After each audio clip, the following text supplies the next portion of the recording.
School Board. I'd like to request a motion to open the meeting, please. Second.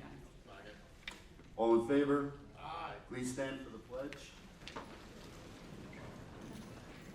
Pledge allegiance to the flag of the United States of America and to the republic for which it stands, one nation, under God, indivisible, with liberty and justice for all.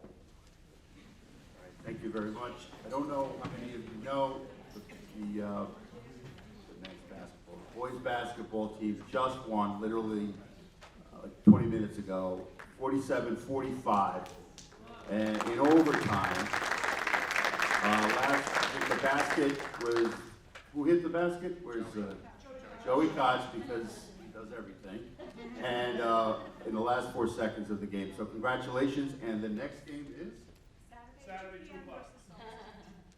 Saturday? 2 o'clock at Somers. 2 o'clock at Somers. So if you're interested, we should be there. I don't know if I can make it, but we'll try to be there. All right, thank you. All right, we have a very packed agenda as always. I'm going to turn it over to Ms. Tona, Superintendent Tona, for the first presentation. Thank you.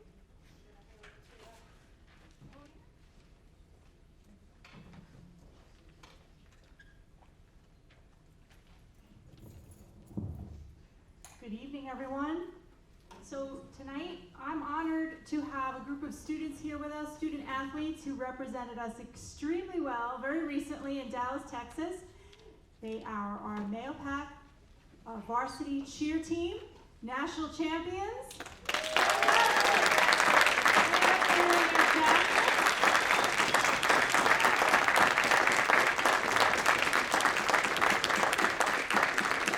So congratulations, we're going to call each of you up in a second, so take a seat for a moment. You made us all so proud, and I know that you were incredibly proud to represent Mahopac in Dallas, Texas, and that night that you came home and stepped off the bus was probably the proudest moment I've had since I've been superintendent since July. So thank you for doing what you've done. Thank you to your coaches. Thank you to the parents. Thank you to the parents for the countless hours that you put in, shuttling them around, and being there to support them. So I'd like to invite Steve Luciana, our Director of PE, Athletics, and Health, to the podium.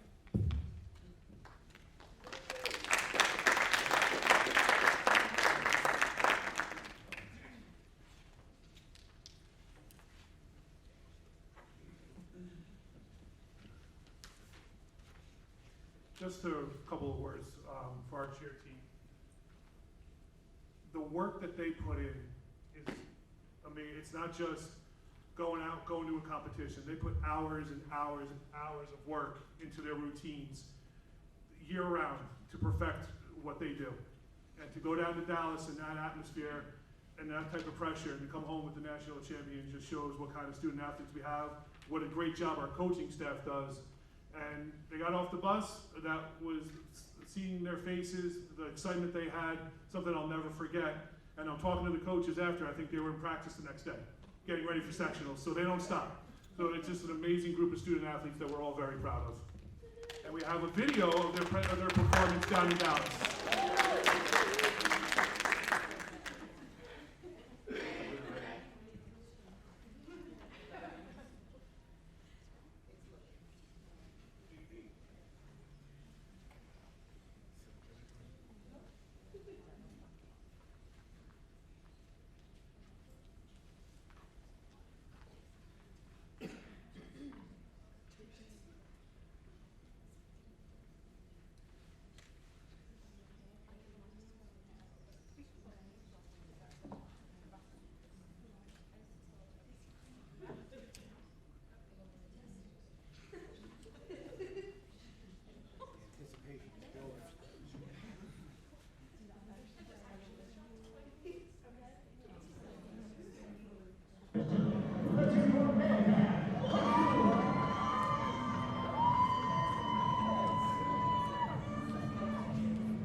now we'd like to call up our team members. We have Jamie Gennario.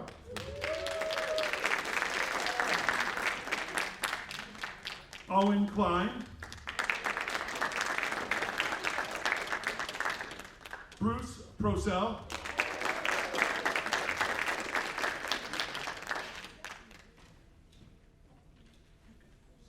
Mia Caldarella.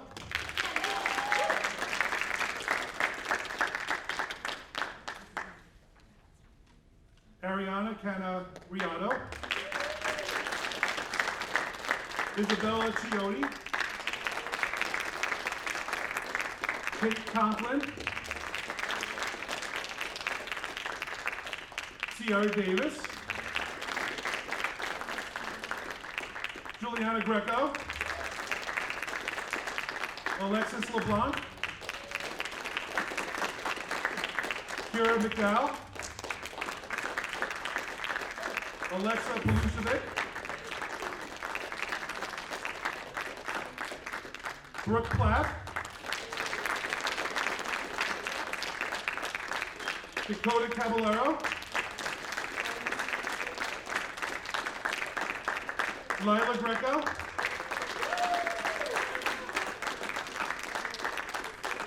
Isabel Mariella.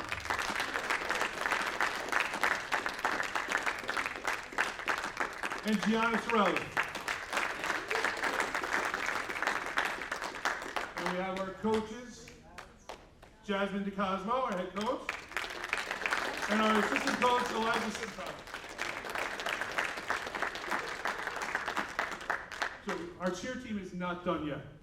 On February 25th, we, MAYAPAC, are hosting the Section 1 Championships, where our team will be competing for a sectional championship and to earn the right to go to the state championship. So if you're around February 25th, come watch this team put on a great show.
Outstanding.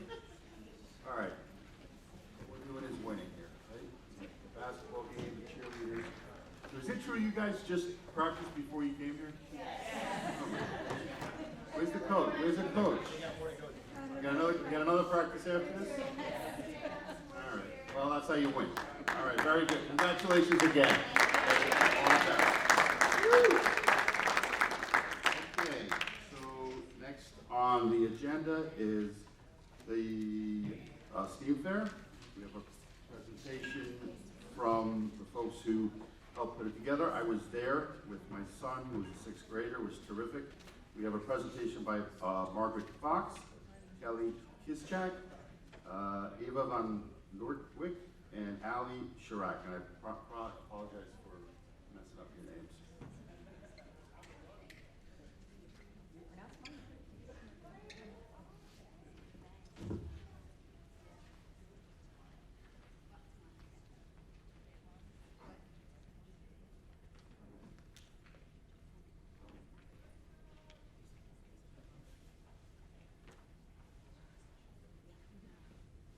Hi, I'm Kelly Kischak. I'm Margaret Fox. Ali Chirac. I'm Eva Van Noordwijk. And thank you for having us. Thanks for being here. So we just wanted to start with just some pictures from the 2023 STEAM Fair that just happened a few weeks ago. Lots of fun, lots of smiles, lots of hard work.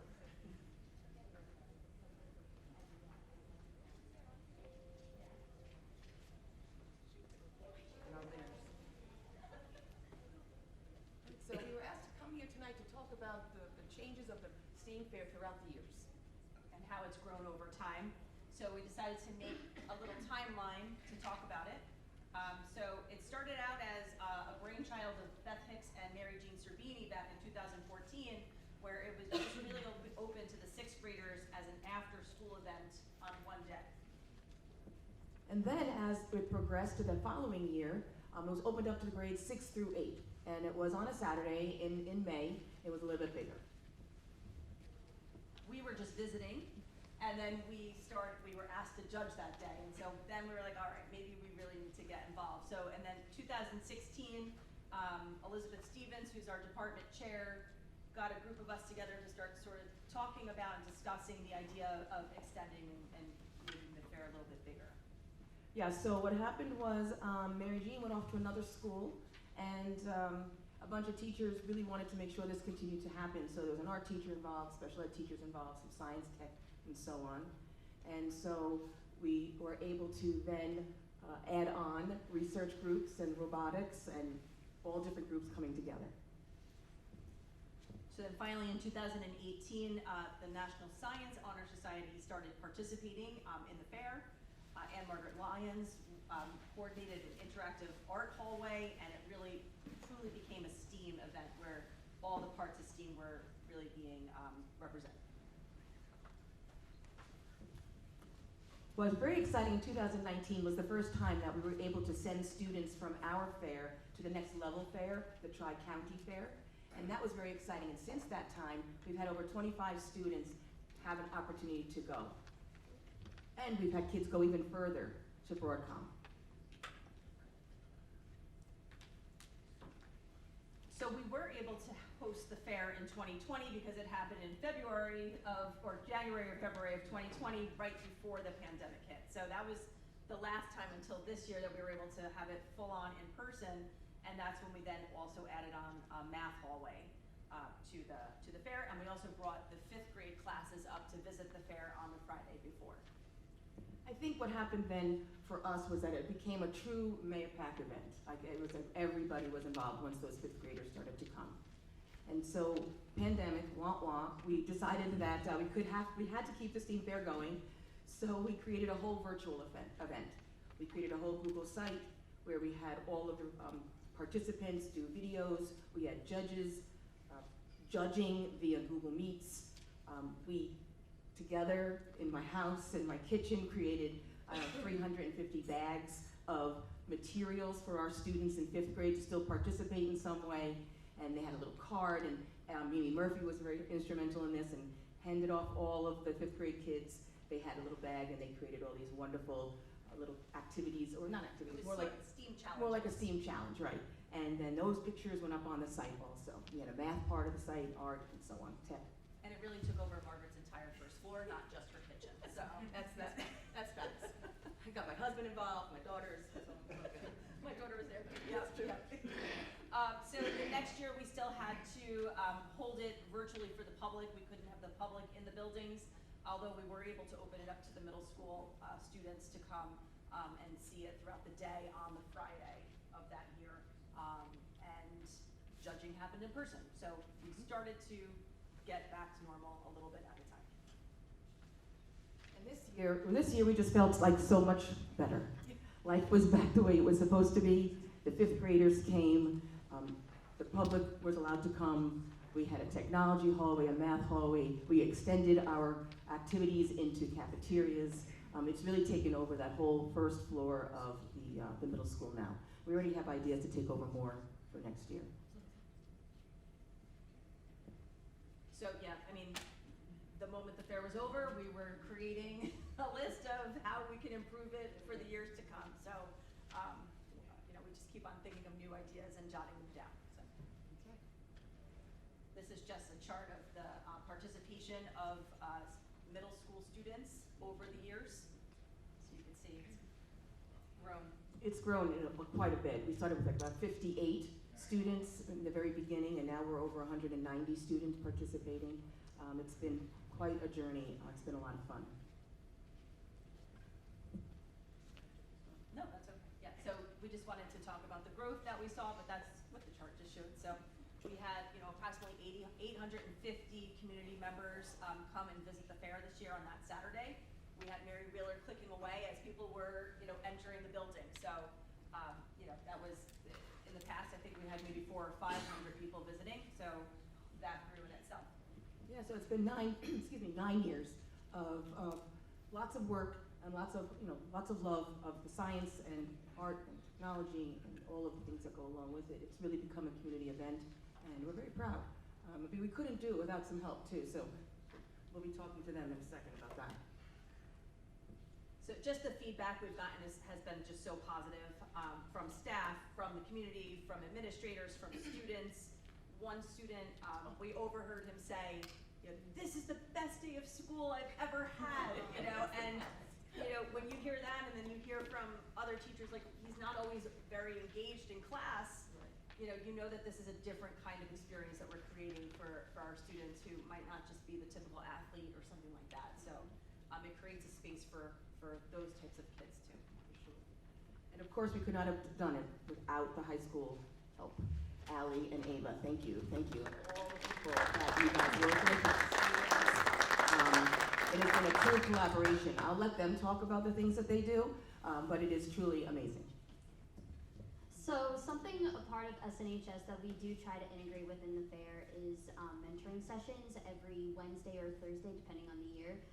We like to come in for the last 45 minutes of their period 10 and just help the kids with their projects, get involved. Even if they just say, "Hi, I don't need help, but maybe in a little bit I might need help." Okay, no worries, we're just there to help them. It was about, I would say, about 40 mentors total that we had visiting for about 6 weeks straight between the few weeks. So it was a big turnout and the kids really enjoyed it. And it was great because we've actually been there for the past few years for mentoring, and we've actually seen these kids' projects grown from mentoring them from when they were in 6th grade to now 8th grade. So it's been a great thing to see.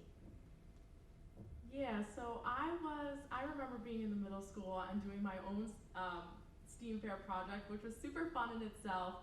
And then now being a co-president of SNHS and getting to give back was such a positive and gratifying experience. My sister too, she was one of the Tri-County winners that got to go to Tri-County with her STEAM Fair presentation.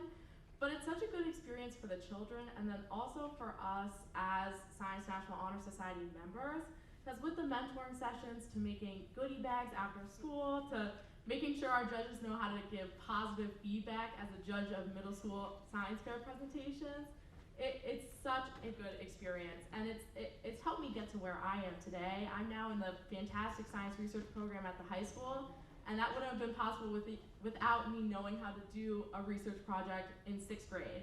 So I know personally and for my family it was so beneficial, and to the people I have around me, my peers and my teachers, it was an overall fantastic experience.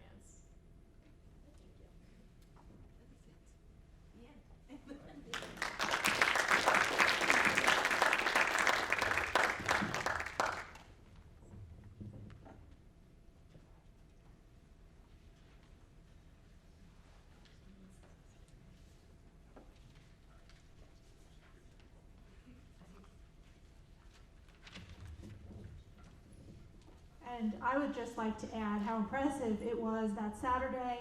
The entire middle school was transformed. There was something of interest for everyone that walked the halls that day.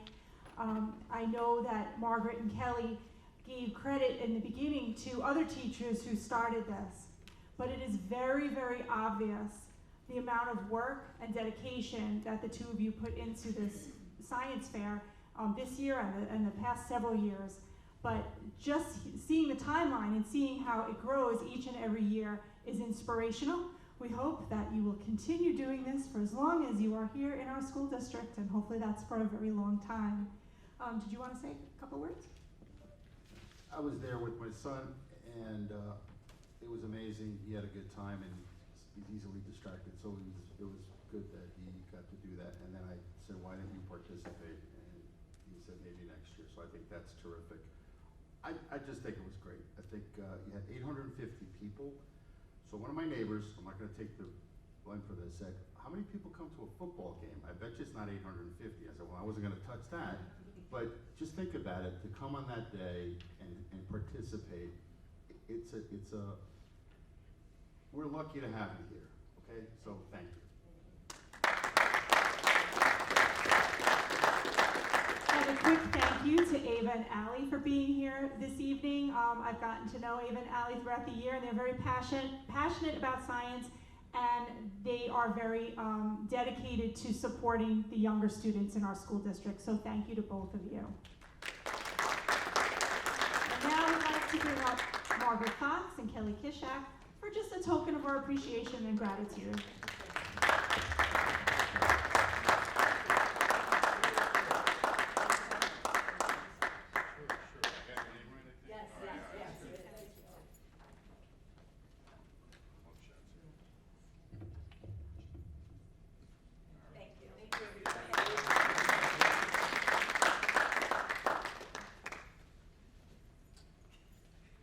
Terrific. All right, so thank you again, and we're going to keep moving along here. Next on the agenda is the budget presentation. So this is the same budget presentation that was done on Tuesday night at a work session. Again, we aren't not quite in the meat of the budget presentation. It is still only February, but we're doing quite a bit of work, and well, the team is doing quite a bit of work in reviewing it. And I really encourage folks to read the materials, and everything is posted online. There's a lot of information there. I was incredibly impressed by the thoroughness and the impressive. You'll see the presentation now again. And if you have a question, let us know. But it's as thorough a presentation as you're going to see in any budget presentation. I haven't looked at all the other districts around, but it's extremely thorough. So with that, I'd like to turn it over to Christina. Okay, to the superintendent, go ahead, thank you. Thank you, President DeLubo. So tonight, Christina Howe, our interim assistant superintendent for business, and I will present the second budget presentation where we're focusing on estimated state aid revenue projections. So this slide shows the budget development process. Same slide as last month, but you can see highlighted this evening, budget presentation number 2. We're going to also include some departmental presentations tonight, athletics and facilities, and look at our estimated revenue projections. So here you can see budget priorities. I have highlighted reorganization of the administrative team to build stability in the district, and the proposed administration structure. So we're looking to make a few changes. First of all, as I mentioned, an interim assistant superintendent for business, Christina Howe, is here this year on just that, on an interim basis. We're very grateful to have her this year. I wish that she could stay forever, but I know that she can't do that. She is a retired individual, so she does want to enjoy retirement at some time in the near future. So we're in the process of looking for her replacement, and we're looking to title that position Assistant Superintendent for Finance and Operations. In our special education department, in years past, we had an Assistant Superintendent for Pupil Personnel Services. We do not have that position this year, and we're going to move forward without that Assistant Superintendent position. So currently this year we have an Interim Director of Special Education. We will continue with that structure to lead our special education department. We're going to add an Assistant Director for Special Education, and we currently have positions for elementary and secondary special education in the role of administrator. And I'll go into some more information on the next slide. We're also looking to hire a Director of Technology. This individual will have administrative certification, so they will also be able to, they'll be able to supervise the technology department and also provide some instructional support for teachers, administrators, as well as evaluate instructional staff. The Assistant Superintendent for Pupil Personnel Services also headed the technology department in years past. This year, Assistant Superintendent for Curriculum Instruction and Professional Learning, Michael Trombley. He's doing a fine job heading the technology department, but it is a large job, and we're looking to have a separate dedicated administrator for that role. We currently have a data manager who's managerial and confidential. Where he is retiring. We're looking to replace that individual to support the Director of Technology. We currently have a school information systems specialist who will continue with us. We have BOCES technologists, some of them you see at our board meetings to assist us during our meetings. And we're going to move to BOCES managed instructional technology for support. And that will see a bit of a savings, which I'll show you on the next slide. We also, we currently have 2 contracts with consultants, one for instructional technology and one for infrastructure support. We're not going to continue with the contract with the consultant for instructional technology, but we are for infrastructure support. Moving away from technology, we currently have a K-12 administrator who supports the district. That individual is going to be the administrator for safety, security, and compliance, to bring all of our safety initiatives in the district together. So there's definitely one person that's the go-to for that. And then currently we have 2 assistant principals at the elementary level that are shared between the 3 buildings. We're going to increase that to 3 assistant principals, so there's a dedicated one at each of our 3 elementary schools. So now when you look at this slide, on the left you can see the most recent position information and salaries for all of the individuals that had those roles prior, some of them this year, some of them in previous years. And then on the right-hand side, you can see the budget plan for 23-24. And when you compare the 2 costs, we're looking at a cost increase of about $7,000. So in the grand scheme of the budget, it's technically a budget neutral proposition, but it provides us with the administrative support to run the district more efficiently, where we have dedicated people in dedicated roles. This next slide is a summary of our district enrollment and projected enrollment for 23-24. We're estimating a change of a decrease of about 41 students. Again, that is spread out amongst grade levels in different buildings, so it doesn't realize much in the way of any staff savings, but we will continue to monitor our enrollment. And this slide I included in the last budget presentation. It shows the number of class sections at each of the buildings currently, as well as the average class sizes by grade, and the projections for 23-24, and we're looking to keep the number of staff members at the elementary schools the same. And at this time, I would like to invite our Director of Physical Education, Health, and Athletics, Mr. Stephen Luciano, to the podium to talk about the athletics budget.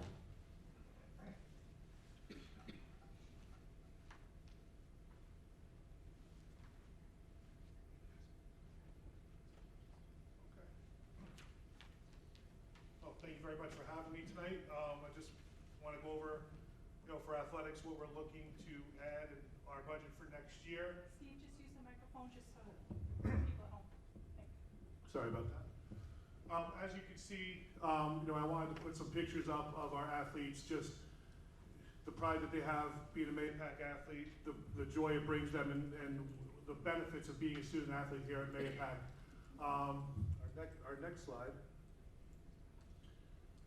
So we have 30 varsity teams here at MAPAC. We have 12 JV teams, 3 freshmen, 13 modified, with approximately 800 athletes at the high school, which is a great number for a school our size. And we have approximately 275 at the middle school. We just brought back modified post-COVID, so our middle school athletes now have a chance to participate in interscholastic athletics. Over the last few seasons, we've had 2 Section 1 championships. We actually just had one this past weekend in wrestling, and obviously our cheer team winning a national championship and hopefully going for a sectional championship coming up in a few weeks.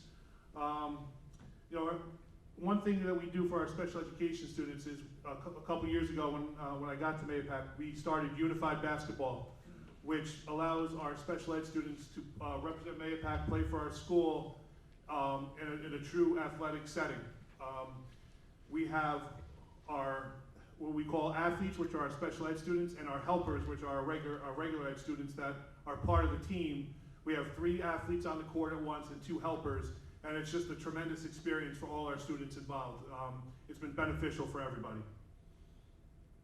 Scholar athletes, this is something I'm really proud of. Last year, we were one of 4 teams in Section 1. That was a school, New York State Public High School Athletics Association School of Distinction. That means every single one of our varsity teams was a scholar athlete team.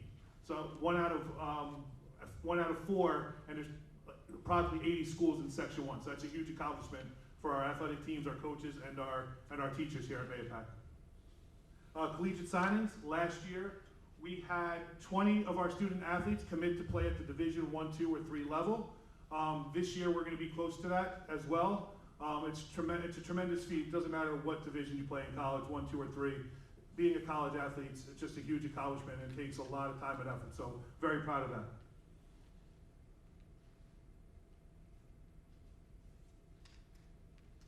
So my request for next year. In the last 2 years, we've lost 3 phys ed teachers due to retirement. I'd like to bring 2 back. Our class sizes at the high school were very high this year, which led to, logistical restrictions with what we could do in phys ed class, and also some scheduling issues as well. Our athletic trainer, since her time here, we have increased our programs, which is we brought modified back. So it's a lot more work and a lot more students. And she has also taken on helping our student athletes with mental health. It's something she's very passionate about, and our athletes use her for a resource that's needed. And she's put a lot of time and effort into the mental health awareness of our athletes, which is, in today's world, is very important. I just briefly spoke about unified basketball. I'd love to bring in unified bowling to add more opportunities for our special ed students. Right now, New York State Public High School Athletics Association only offers two unified sports, basketball and bowling, and I would love to be able to have both here and give more opportunities for our students. Assistant coaches. Right now, all of our varsity team sports have assistant coaches except for volleyball and field hockey, and I'd like to make that equal. They have a lot of students that are involved. There's a lot of work that goes into it, like our other teams, and it's important that all of our varsity teams have assistant coaches. Girls ice hockey merger. So we have ice hockey here. We have a boys team, and we do have girls that play for it.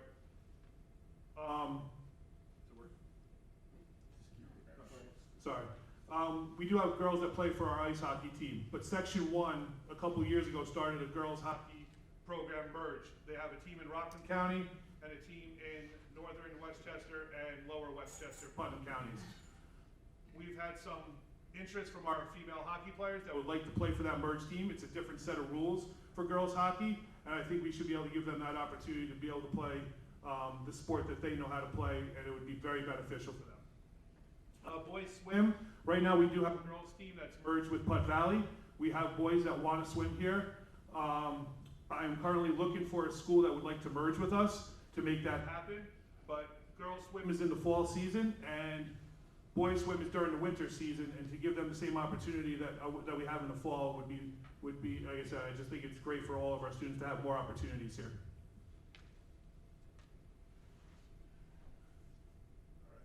So coaching salaries, you're always going to see an increase in that with contractual obligations, and we're also looking to add some coaches, so that's where the increase is going to be.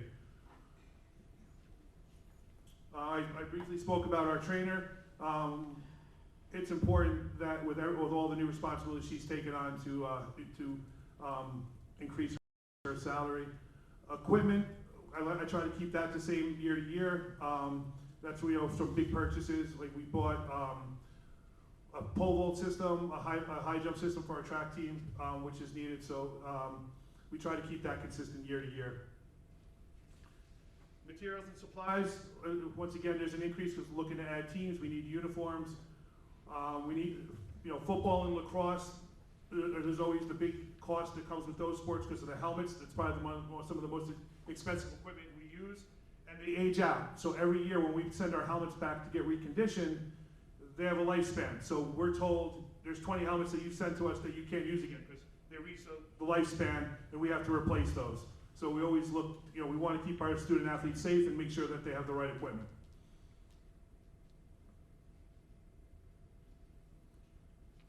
Dues and fees, that goes to like our tournament fees, pays for officials. And we're looking to, like I said, we're adding teams, there'll be a slight increase in that as well. And our BOCES services, that's where we pay, like the officials that do all our games, that comes from that service and our dues to pay for Section 1 and to be part of the New York State Public High School Athletic Association.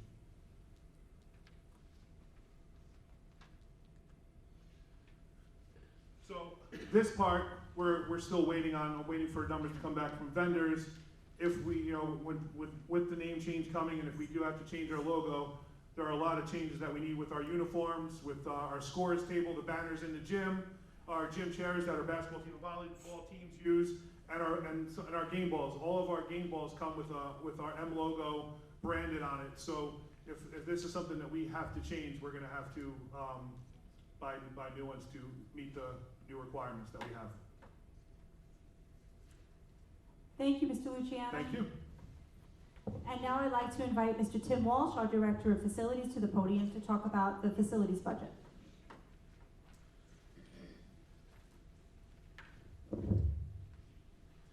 Good evening, my name is Tim Walsh. I'm the new Director of Facilities here at Mahopac Central School District. I've been here about 2 months. For the first couple weeks since I've been on board, I've met with the facility staff to see how they operate, to see how their capabilities. I've done tours of buildings to see their condition, see what their needs are, as well as meet with building administration to determine their needs, wants, and desires. And through that, we've been able to develop a proposed budget for the 23-24 school year. Quickly, here's some campus in-house improvements for this current year. We have a few photos of Lakeview Elementary display cases, which were constructed by our carpentry staff. Once completed, they're quickly filled with student work. We have a district office relocation project, which we'll talk a little bit further in a later slide. And we have the Lakeview Field renovation baseball field.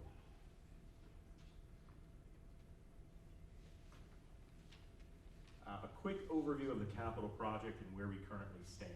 There's like a 10,000-foot view here. The early phase, which was the turf field, that project is completed. Phase 1, which is the high school field renovation, the pump house, and the additional athletic field, that project is substantially complete. They're currently in project closeout and punch list. Phase 2A, Fulmer Road, Austin Road, and Fall School renovation, that project is currently under construction. Phase 2B, the middle school and Lakeview Elementary project, that is currently out to bid with bids anticipated to be received on March 2nd. Phase 3 is the high school music room window replacement, stadium field turf and track renovation. Currently the window scope project is awarded, and we're obtaining quotes for the athletic facility renovation. Smart Bond, which is CCTV and access control systems, that was awarded today, automation, and that project is going through submittal review and anticipated to start in several weeks. The PFOA project, documents are currently at New York State Education for review. Projects we anticipate to complete for the 23-24 school year. The high school, we're looking to abate some flooring and replacement through miscellaneous classrooms. A full sand and refinish of the high school gymnasium floor, which is required due to the anticipated mascot and logo change, and a continued replacement of hallway ceilings and lighting. The middle school, we were going to anticipate replacing some miscellaneous doors. That dollar value was significantly lower than the high school. That's done with intent due to the anticipated work to take place in the middle school this upcoming summer. Austin Road, HVAC installation, a new teacher conference room, installing a bottle filler in the second floor hallway. Fulmer Road, replacement of hallway lockers, and abatement and flooring replacement of 5 classrooms within the building. Lakeview Elementary, new sinks and countertops in the kindergarten wing. This is not every room, but this is something that we can complete over several years, and a window replacement to 29 units in the building. District office relocation, this is just an overview of the project that's taking place. This work is to renovate some classrooms, some vacant classrooms into office suites, and then relocate the district office from its current location into the Mahopac Falls Elementary School. This work is being completed by the by our facility staff. It's being completed in-house. We anticipate to complete the project in the late spring and early summer, and then a move of personnel from the building to from the East Lake facility to the Falls building. Year over year, our anticipated budget We look to keep all line items consistent. You'll see the contractual repair and maintenance line item with an increase, and that is inclusive of the projects that we just currently reviewed. All other line items staying consistent with the exception of utilities, which have a minor increase due to anticipated escalation costs. Thank you, Mr. Walsh. And now we're going to turn the microphone over to Ms. Howe to talk about state aid. Thank you, and good evening. So a couple of weeks ago, we received our state aid projections from the governor, and this slide represents, let's see if I have a cursor, here we go. This column that's labeled 22-23 Mahopac state aid budget is the current year state aid status. The center column is the governor's state aid projection, and the far right column is the recommendation that we are making for the state aid projections for the Mahopac upcoming budget. Generally speaking, what happens is the governor presents her budget in, well, this year, late January, early February. Then we have an opportunity, our associations, both the Superintendent's Association and the Business Officials Association, meets with our legislators, which actually we did today, and we talked about some of our priorities and our requests for when they go and take a look at the budget. This year we were able to meet with all of our representatives, and we were very grateful for the addition of the foundation aid, but one of the things that's happening with the foundation aid is there's a set aside, which means they're giving us the money, but they're telling us that some of it has to be used for an intended purpose. So one of the conversations we had with the legislators today was, thank you very much, but if you could remove the requirement for the set aside, that would help us tremendously with the use of our state aid so that the use of that isn't restricted. Now the reason why we have the three columns is because we want to show you where our state aid is currently, what the governor has projected, and what we're recommending. What's important to note about the governor's projections are that these are projections based on estimates. So what we've done, Ms. Tony and I, when we got these projections, is we did an analysis of our current state aid, which is the furthest left column, to assess and analyze what were going to be actual dollars. And some of the ones that we'll just note quickly are, if you see the first line which says foundation aid, you see a significant increase. As I mentioned, that comes with the set aside. The second line, the universal pre-K, there's a very large increase with that, but unfortunately Mahopac doesn't have a pre-K program, so we're not able to utilize that money, and we have to consider that when we're using our state aid numbers, and that's why the last line you'll see what the total state aid is less pre-K. Eventually, we're going to be looking and assessing a pre-K program to have in the district. We're just not there yet. So at some point, we will access that money, and we've been told that it will continue to be available. The BOCES aid is one of those aids that is called a expense-driven aid, which means you have to spend the money to get the aid back the following year. We've been pretty consistent with that, and what we're estimating for the 23-24 year, the $3.3 million is actually based on the aid that we're getting in the current year. So you can see the 22-23 aid was estimated at 2.8. We're getting 3.3. So when we look at our projections for this upcoming year, we're going to use the $3.3 million estimate. High excess cost aid, private excess cost aid, and the last aid on the bottom, supplemental public cost aid, those are all related to special ed, and again, those are expense-driven aids. So you want to be conservative with those aids because that changes based on students' IEPs, their placement, and the programs that they require. So you can see the high excess cost aid this current year, we are using a $1.1 million number, but again, in the far right column, we're projecting $760,000 because that's what we're actually getting in state aid this year. The other aids are the hardware and technology. Those are, again, actual numbers based on student enrollment.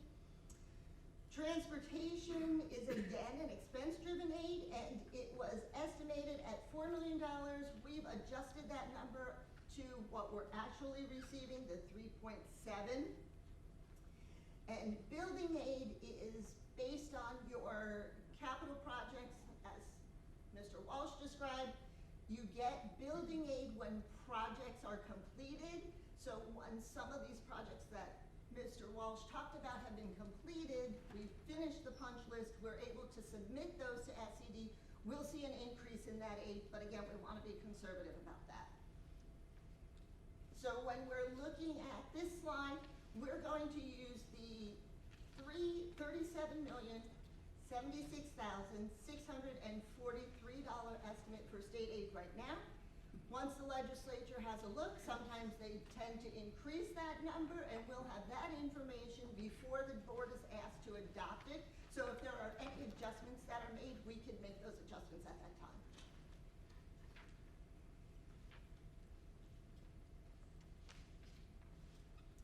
We talked about the tax levy limit estimate at our last meeting. I won't go through the whole formula because the top hasn't changed. What we were looking at is this line that's called coming school year exemptions for debt. We were waiting for our state aid projections for the building aid because the building aid that we received goes into that calculation. So now that we have that number, you could see at the last meeting, this slide, that line was in red. Now it's in white at $2,997,867, which plugged into the formula makes a maximum allowable limit of $95,652,716, which is a levy increase, that's tax levy over levy, it's not the budget increase, of a maximum allowable 3.71%.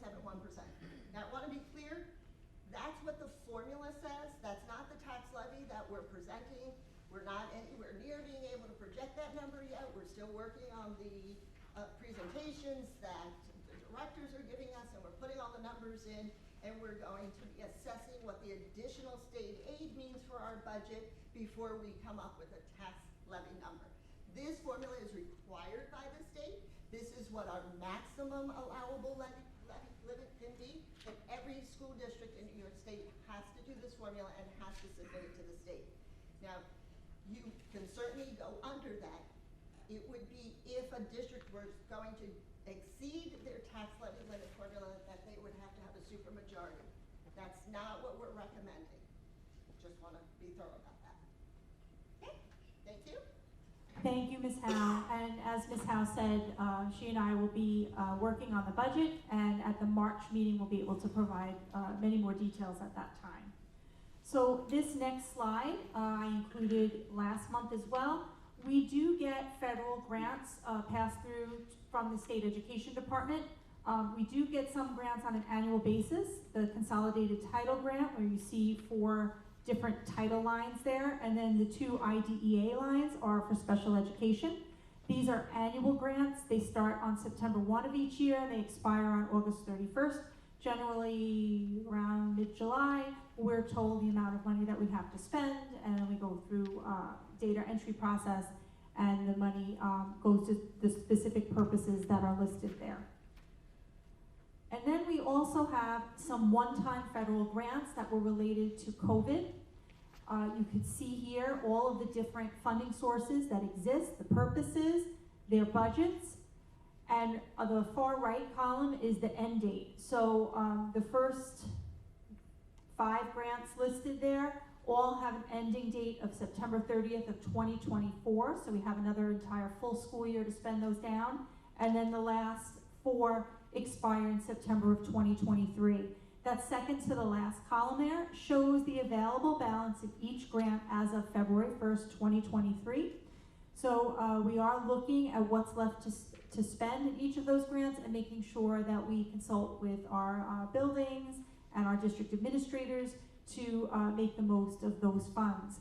So you can see we had a total of about $5.9 million in all of the COVID grants, and we've spent everything up to, we have about $1.6 million left. So we've done a good job spending it down. These are multi-year grants. Very challenging to spend and allocate multi-year grants. Usually we have things that are only for 1 year at a time. This is not any part of the general fund, but we thought it was important to share this information with you. So next steps, as mentioned, March 16th, we will have budget presentation number 3. We will have our interim director of special education, as well as our director of transportation and assistant superintendent Trombley here to talk about special education, transportation, and technology. And then on April 18th, our building administrators will be here to present what's going on in their buildings and the requests that they have, and the board will be adopting the budget that evening. May 4th is our annual budget hearing, and throughout the month of May, I'll be doing various presentations in the community to different organizations. And May 16th, 2023 is our budget vote and trustee election. If you or someone you know is going to be away on May 16th, please be sure to apply for an absentee ballot. So the information is on this slide, and this presentation will be on our website under the district clerk page about all of the budget information for this 23-24 school year. And also every year, along with the budget vote, is trustee election. So nominating petition information is also here on this slide. And again, you can reach out to our district clerk, Melody LaRocca. Any questions, board? Okay, thank you.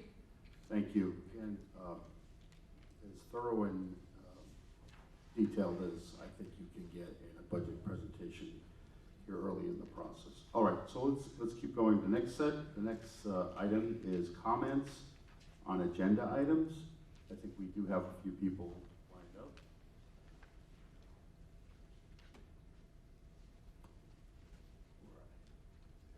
All right, so I think the first person is Robert Kearns.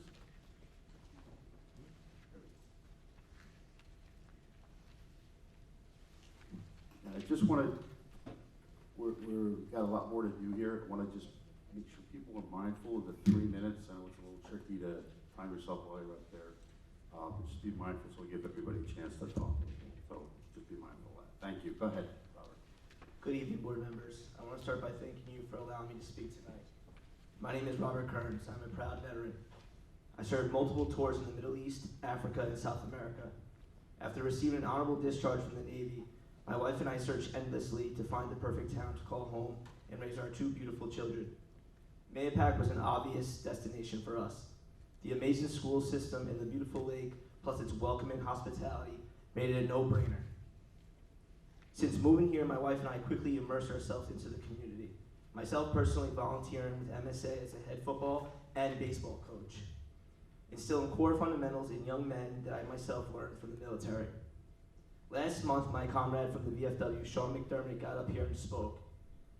He pointed how small of a veteran presence we currently have within this community, and it continues to shrink every day. This can be seen at our local VFW monthly meetings. I myself am 31 years old. On average, I'm about 25 years younger than all our members. Today, I looked around the room at our meeting before coming here. I was the youngest person in that room by 7 years. This is not unusual. This to me is unacceptable. Veterans play an intricate role in our community. Firemen, police officers, pilots, correction officers, Carmel Highway Department, and most importantly, leaders and role models. With that being said, I fully support the veteran tax exception. I hope with this exception, it makes Mahopac an ideal destination for veterans, both young and old. I will end with a quote from Calvin Coolidge: "The nation which forgets its defenders will be itself forgotten." Thank you. Thank you, Mr. Kearns. Next is Kate Bellantoni.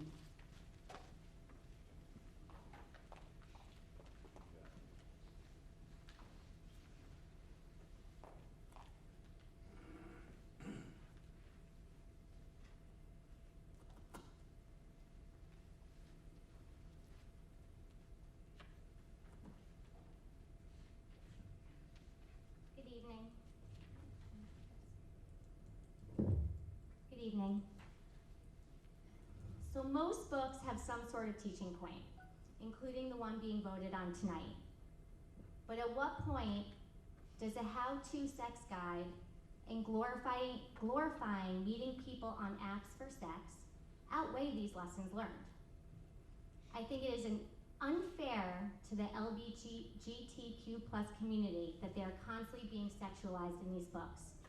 The ALA's motives are questionable, they're concerning, and just a bit skeevy to me. That community deserves better, especially from our schools. With that being said, and as I've mentioned before, these challenges are not going to end. One can now try to turn the focus on the costs associated with the challenges to deter people, but the problem loops back to the lack of policy within the district to make sure that content accessible to our children is 100% appropriate and not borderline. So where do we go from here? How do we end this book challenging cycle? Because I know we all want it to end. Another concerned parent brought to my attention a guideline chart established in one Texas school district. When I'm done speaking, I'd like to provide Ms. Laraca with copies for each board member for your review and consideration. Basically, this chart is broken down by a dozen themes. It includes violence, profanity, glorifications of suicide, detailed descriptions of sex acts, and so on. The school board then applied what I guess I call a score to each theme. The score of the book determined its appropriateness in each level of school, elementary, middle, and high school, and so on. And before everyone's feathers gets ruffled, and this gets in the hands of others not directly on the board, I do not agree with these exact scores and these guidelines. This is purely just an example of how the school board can help guide the librarian in using recommendations from the ALA, but also keeping in mind our local community and values. I think establishing something like this will hopefully help curb the need for these future challenges, because in the end, like I've said time and time again, it's not fair or feasible for a parent to continually vet books. That's it. Thank you. All right, next is Jim Bratschmidt. Okay, thank you, Jim. Just to let you know who's next is James Maxwell, so if you just queue up if you want, get ready. All right, Good evening, everybody. Board, thanks for having us here tonight. And I want to just repeat some of the things that Rob Kearns was talking about. I'm one of those older guys that go to the meetings and look around, and so happy to see somebody like Rob and my good friend that just raised his hand, Freddie, is raising his hand because he's a proud veteran. And we need our veterans here. We need our veterans in Mahopac. They are integral to what we do here. They're lawyers and they're police officers and firefighters, just like Rob was saying. So important. They're dedicated. They have discipline. And so one of the things we're talking about tonight is the tax levy for our veterans here.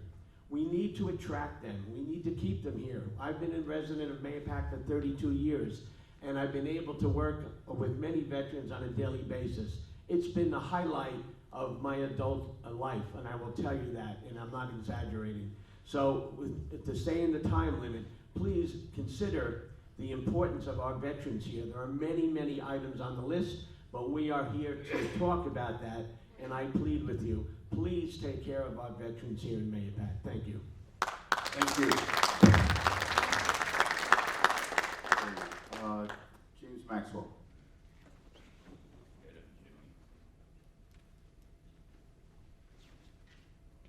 John Duncan is behind him. Good evening to Christine and the rest of the board. I always thank you for the time that you put in and the amount of effort that you put into this budget.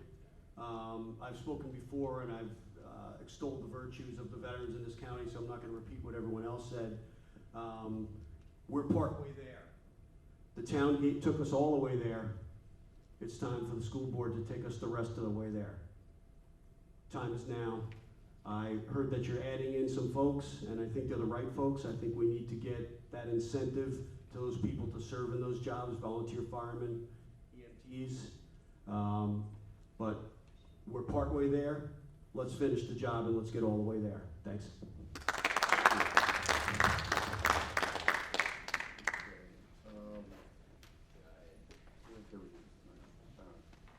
Mr. John Duncan.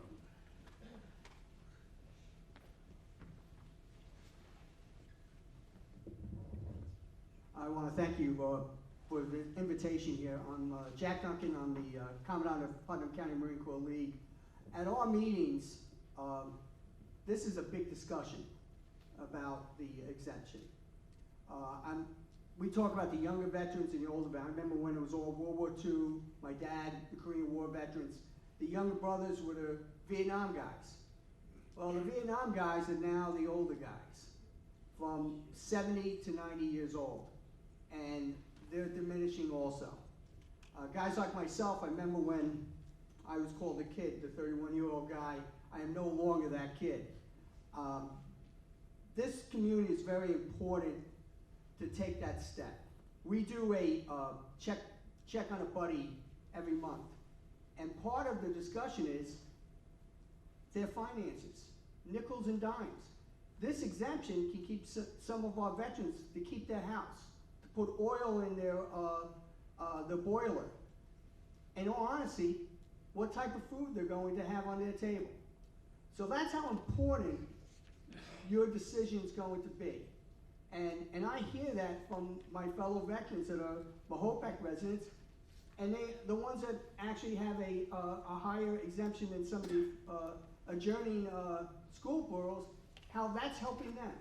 So please, I beg you to take an advantage of the situation. Thank you. All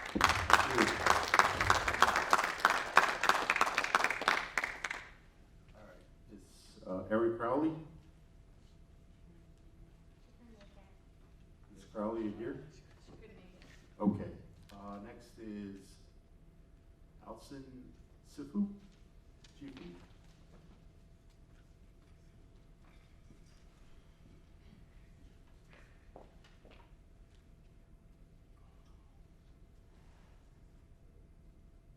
Good evening, everyone.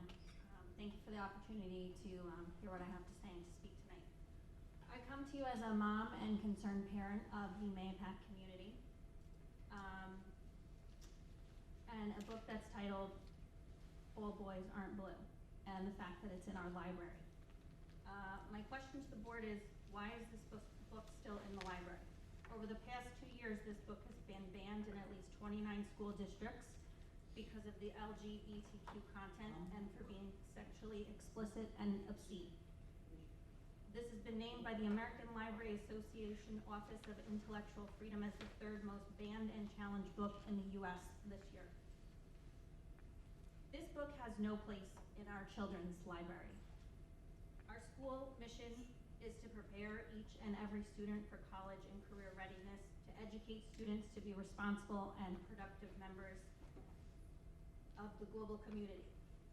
In no way, shape, or form should we be discussing sexual orientation, assuming the role of parenting. There's a fine line there that is being crossed as to what is being put into our library. And basically having access to obscene material in our library for these young, impressionable children. Now, I have no problem with anybody in that community, who anybody loves, but I truly feel these kids are too young for this type of material. Mahopac is a close-knit community that prides itself on respect, safety, and doing what's best for our children. I can tell you there's a group of growing parents in the community that are like-minded, that do not agree with any of these books that are being put in our library. And board members, I'm sorry, but we elected you to voice our opinions and our concerns. And the fact that I'm hearing that people are voting on this book that are not reading the material is not acceptable. We need to do better for these children, because these children are our future of Mahopac. I truly feel that all of these books whether they're in the library or not, which I truly feel that they should not be in a school library. Public library, fine, but in school they should not be in school, because school should be a safe place where none of this should be discussed. All of these books should require parental consent. These books should be under lock and key. There should be a specific process for somebody to take out a book. My question is, if somebody wants to take out a book, who's to say that my child is not going to the library to pull that book off the shelf? And I would say that if this vote passes tonight, I move to have another committee review this book, as well as all of the others that are in our library. So thank you for your time. Vote wisely. Thank you. Okay. Just want to thank everybody.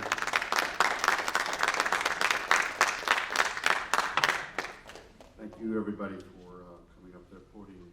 It's not easy, and I appreciate participation. Okay, so let's keep moving along here. We're going to do some sort of housekeeping. We're going to do housekeeping. I think the next is going through the financials. So I'm going to go through this fairly quickly. Again, I say this every meeting, but if you want to know about our finances, literally to the nickel, the penny, you can look at these reports. Every transaction that happens in the district is captured there, and you're obviously encouraged to look at that. Okay, so we as a board have to approve these reports. First one is, can I get a motion to accept the Treasurer's Report, December 2022? So moved. Can I get a second, please? Second. Anybody have any questions? All in favor? Aye. Can I get a motion to accept the warrants of December 2022? So moved. Second, please. Second. Any questions? All in favor? Aye. Can I get a motion to accept the revenue reports of December 2022? So moved. Second, please. Second. Any questions? All in favor? Aye. Can I get a motion to accept the budget transfers of December 2022? So moved. Second, please. Second. Any questions? All in favor? Aye. Motion to accept extra classroom activity report July through December of 2022. So moved. Second, please. Second. Any questions? All in favor? Aye. Motion to accept the claims audit report December 2022. So moved. Second, please. Second. Thank you. Any questions? All in favor? Aye.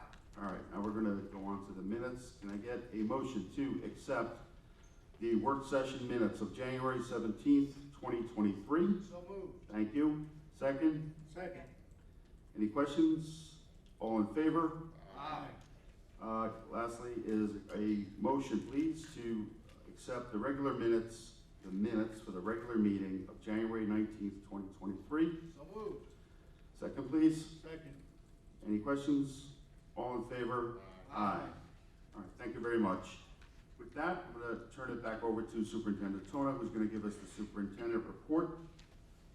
Ms. Tona. Thank you, President Zullo. I just wanted to give a quick mascot update. So the public comment period to New York State Education Department runs through February 28th, 2023. The email is regcomments@nyse.gov. The information is also on the website, and I'm going to include the public comment that I sent to them already in tomorrow's newsletter, as well as the link if anyone would like to share their thoughts with the State Education Department. I did email all of the New York State tribes that have indigenous people that lived in our region, as well as throughout the rest of the state, to try to get them to understand our plight and the situation with our logo. So as I get responses to those emails, I'll share them with the board. And the mascot selection committee has been selected. Emails went out to those that were selected for the committee, as well as those who were not. Thank you to all the people that were interested in participating in the committee. Obviously, it's difficult to have everyone that wants to be on the committee when we are trying to keep the committee as manageable as possible. We have quite a few students on the committee as well. There's about 60 people on the committee. So we'll be reporting out. We'll have some information at the March meeting. As was mentioned at the opening of the meeting tonight, congrats to our boys varsity basketball team. They won their first playoff round today. The next game is Saturday at 2 p.m. at Somers. And our girls varsity basketball team, they're seeded number 2 in their division. Their first playoff game will be Saturday at 11 a.m. here at Mahopac High School. And they will be playing the winner of whoever wins between Somers and Roosevelt, which is in Yonkers. But that's home Saturday at 11, so that's a full day of basketball here at home. I'm sorry, Somers for the boys. Girls are here. I learned about a student, graduate from Mahopac High School, class of 2016, Brendan White. He's been invited to spring training as part of the 40-man roster for the Detroit Tigers. He attended Siena College on a baseball scholarship, and he was drafted by the Tigers in 2019. So we wish Brendan the best of luck and hope to see him throughout the season as hopefully he makes the official team. So good luck, Brendan. And tomorrow, the middle school health fair is going to take place during lunch periods between 10 a.m. and 12:20 p.m. Thank you to Val Neerman for her work on this and the many community organizations and district staff members who will provide resources to our middle school students tomorrow. Thank you. Okay, we have meetings on the third week of the month. On Tuesday is the working session, and on tonight, the third week of the month, on Thursday is the regular meeting, but we do have committee meetings. So we had 4 meetings this week. We're gonna get reports from the chairs. First one is the HR Human Resource Committee. With that, I'm gonna turn it over to Vice President Adam Savino for that report.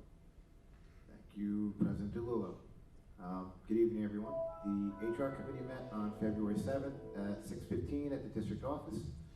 Present were Superintendent Tona, Assistant Superintendent Legato, President DeLullo, myself, Trustee Musafa, and Trustee Martinez.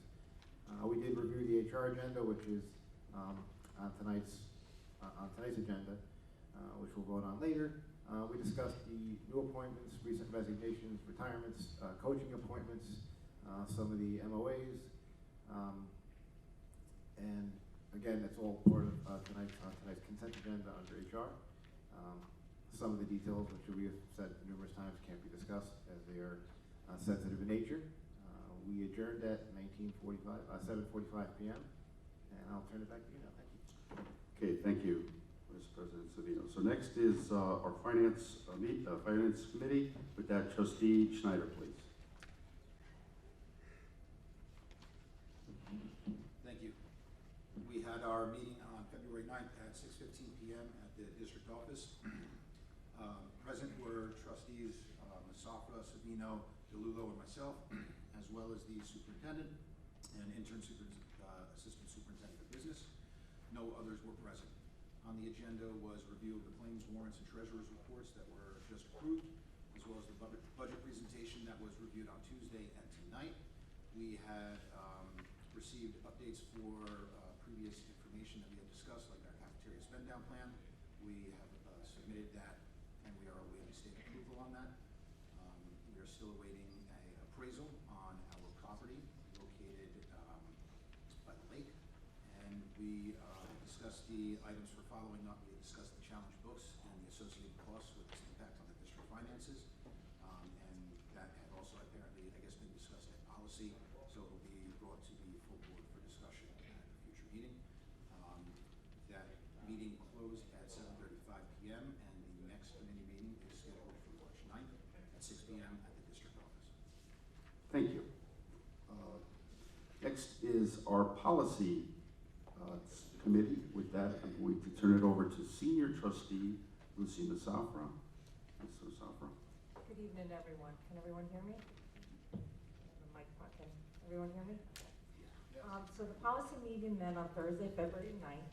In attendance was myself, Chair of Policy, Board President Ben DeLullo, Board Vice President Adam Savino, Trustee Tana McCracken, and Superintendent Christine Tona. Assistant Superintendent of Curriculum, Mike Tremblay, along with our district clerk, Melody LaRocco. In addition to our attorney, Mr. Daniel Pettigrew. Our last policy meeting, we reviewed a variety of policies. One of the policies we reviewed was policy 3410, which is our dress policy, code of conduct. The code of conduct is going to be reviewed this spring, and the dress code is going to be reviewed accordingly with that, and the board will get an update. Policy 4513, which is the library material selection on how a library book content is selected along with necessary maturity level. We met, and our attorney was there, and we were advised the school professionals see the student as a whole, and our attorney assured us there was no reason to change our current policy. Along with the library book selection, we also reviewed policy 1420, 1420R, and 1420E. These are policies regarding complaints about the curricula and instructional material.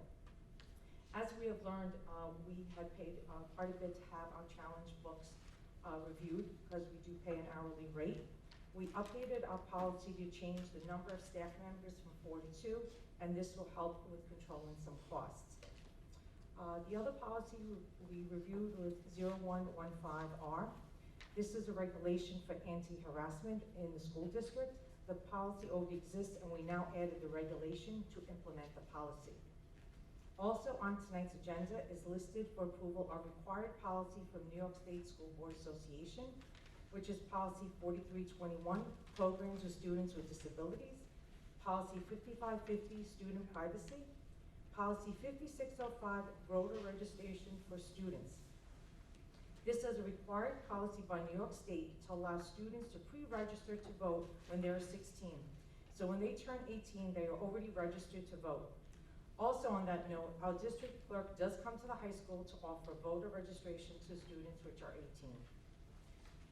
Part of tonight's agenda also required was policy 6685, Medicaid compliance, policy 9260, conditional appointment, policy 0101, which is gender-neutral single occupancy bathrooms.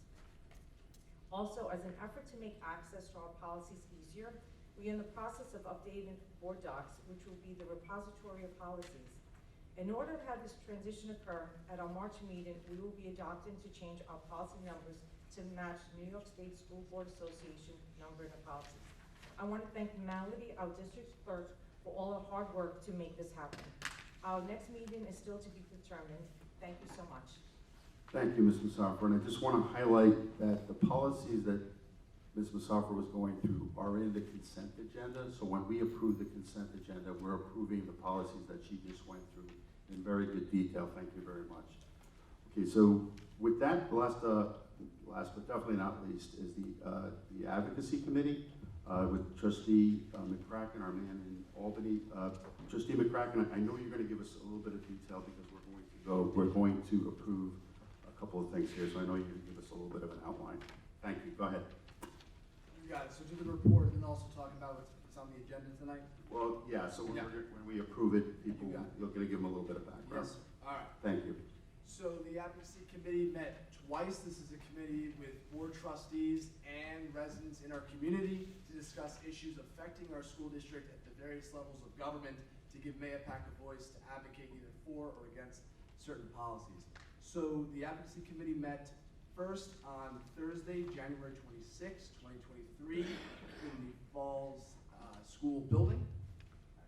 Meeting was at 7 o'clock. In attendance was myself, Tanner McCracken, Board Trustee Jonathan Schneider, Board President Ben DeLulo, Superintendent Christine Tona, and our resident committee members Jack Moda, Daniela Poljak, Candice Deglan, Jerome Mitchell, Melissa Reardon, Maggie Trainer, Christopher Harrigan, Ryan Beckwith, Dawn Kelly, and Elizabeth Swanstead. So what the committee approved in that meeting was something called the Advocacy Suggestion Box. This is going to be on our district website, and this is going to be a way for any resident, regardless of whether you're on the committee or not, to submit policies that you may be concerned about, that you believe that the MAYAPAC Central School District should be providing the resources to help us advocate. So that's on the district website. If you go to the Board of Education tab, under subcommittees, you'll find the Advocacy Committee.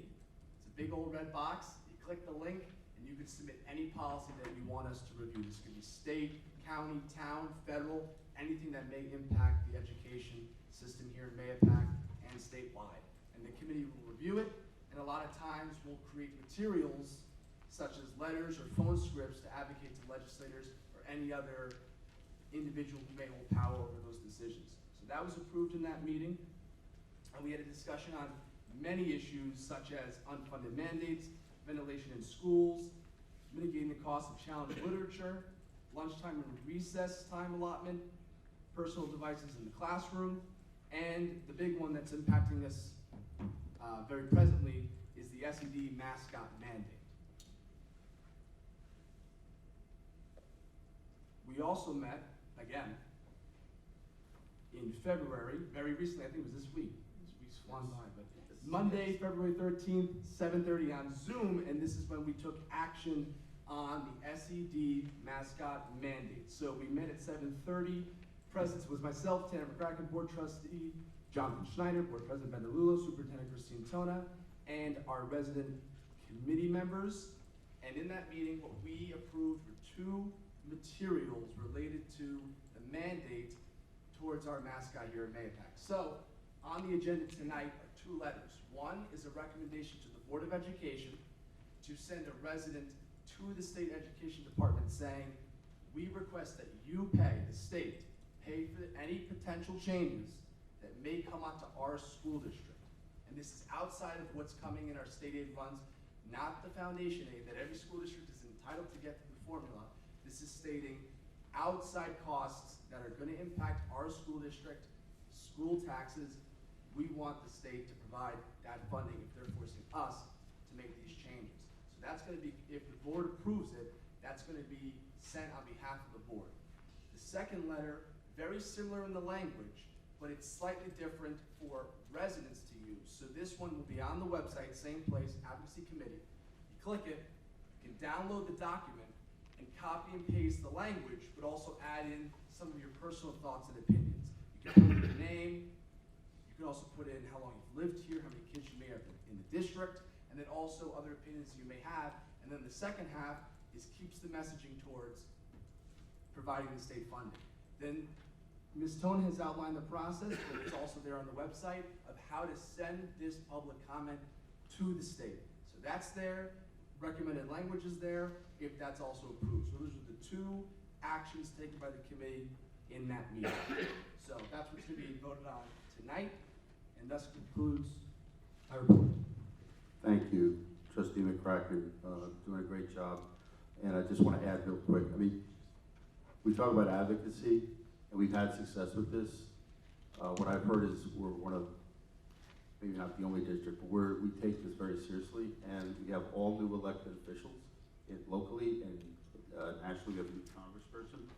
So this is an opportunity to come on. We're giving you the platform to do this, and Trustee McCracken will tell you, these representatives, local and national, they pay attention to this. He'll tell you because he works in those offices. So thank you again, Mr. McCracken, and let's keep moving along here to a very timely presentation. I turn it back over to Superintendent Tona. Thank you. So tonight we're going to talk a little bit more about the tax exemptions that are available. On Tuesday evening at the work session, the board had a very robust conversation, and what I tried to do this evening was put a presentation for the board to take a look at. Hopefully it summarizes the conversation that you had on Tuesday evening. So we are looking to hold a public hearing on February 27, 2023 to consider alternative veterans exemption increase, senior citizens, persons with disabilities exemption, and volunteer firefighter and ambulance worker exemptions. So we'll start with the veterans. So the conversation on Tuesday night included discussion about a gradual increase of veterans exemption levels. So on this slide, you can see our current levels that are offered to our veterans for wartime, combat zone, and disability. And then you can see highlighted potential for 23-24 and the increases to those exemptions. We talked about a gradual increase to get to the town and county levels, which you can see at the second to the last row. So that potential of 27,000, 18,000, 90,000 could be the first of 3 years to get to the town and county levels. So where you see possible future consideration, that's something for the board to think about for year 2, and then to get to town and county levels for year 3. And then you can see underneath town and county levels that there are additional levels beyond the town and county that increase by 3,000 to a maximum of 75,000 for wartime exemption, increased by $2,000 to a maximum of 50,000 for combat zone exemption, and an increase of $10,000 to a maximum of 250,000 for the disability exemption. So what the board discussed was just doing the first step in the public hearing, going to the where it says potential 2023-2024 levels. So this next slide is a slide that I've shared before. It's the impact of the veterans exemption level if we were increased to the town and county levels for the average taxpayer with a $500,000 assessed value home. So you can see the school tax, the library tax, for a total tax of approximately $119.54. That's based on current tax levy numbers. So each year that the school tax levy increases, these numbers are going to change. But you can see the veterans exemption, currently the total tax dollars that would be reallocated to non-veterans is $945,932. So that's if we went straight to the town and county levels. So the next slide talks about the resolution. Should the board wish to go in that direction, to increase the wartime exemption from 12,000 to 27,000, combat from 8,000 to 18,000, and disability from 40,000 to 80,000. So thinking about the slide before with about $120 increase to go to the town county levels, if we were to look at a 3-year gradual move in that direction, it's approximately $40 a year increase to a taxpayer with a $500,000 assessed value home, and that would be for the 23-24 school year. And then we talked about having a separate discussion in the fall of 2023 to determine any additional increases to the town and county levels, something in between, or even beyond those town and county levels. So now we move on to the senior citizen and person with disability exemption. So local governments and school districts can opt to grant a reduction on the amount of property taxes paid to qualifying senior citizens. The stipulations there, senior citizens must be 65 years of age or older, and they're eligible for up to 50% of their assessed home value exempted. So currently the maximum income level is $29,000, and that would afford a senior citizen a 50% of their assessed value exemption. Then there's a sliding scale for those who have a salary, an income level between $29,000 and $37,400, where that percentage of exemption decreases till you get to $37,400, where it's a 5% assessed value exemption. So now there's new income limits available up to $50,000, which would afford a senior citizen a 50% exemption. And again, that sliding scale exists with an income limit of $58,399. That would provide a 5% assessed value exemption. So on the next slide, Putnam County has approved the implementation using a 3-year phase-in process. So effective March of 2023, increasing the income limit from that $29,000 number to $40,000. In 2024, increasing it to $45,000, and in 2025 to the maximum of $50,000. And since this is income-based, Putnam County has indicated that it's not possible to determine at this time the amount of the tax shift from eligible homeowners to non-eligible homeowners, because each individual would have to apply for that and show their income, proof of income. So looking at the discussion for potential public hearing for the 23-24 school year, just increasing the income level to $40,000 to afford that 50% assessed value exemption, and a separate discussion in the fall of 2023 deciding whether to increase that beyond 40,000 to the maximum level of 50,000 or the intermediary level between 40,000 and 50,000. And the last exemption to take a look at is the volunteer exemption. So local governments and school districts can opt to grant a reduction on the amount of property taxes paid by volunteer firefighters and ambulance workers. What is allowed is up to 10% of the assessed value of the home can be exempted, and the minimum service requirement is anywhere between 2 and 5 years. So I believe the town has just, they're considering this exemption. They're looking at having a 5-year minimum service requirement, 5 years. So that's something that this board can decide if they want to go in this direction. Up to 10% of the assessed value exempted, and any number of years between 2 and 5 would be the minimum service. And again, because we don't know who all of our homeowners are, taxpayers that would qualify for this exemption, we would not know what the tax shift would be to from volunteer to non-volunteer homeowners at this time.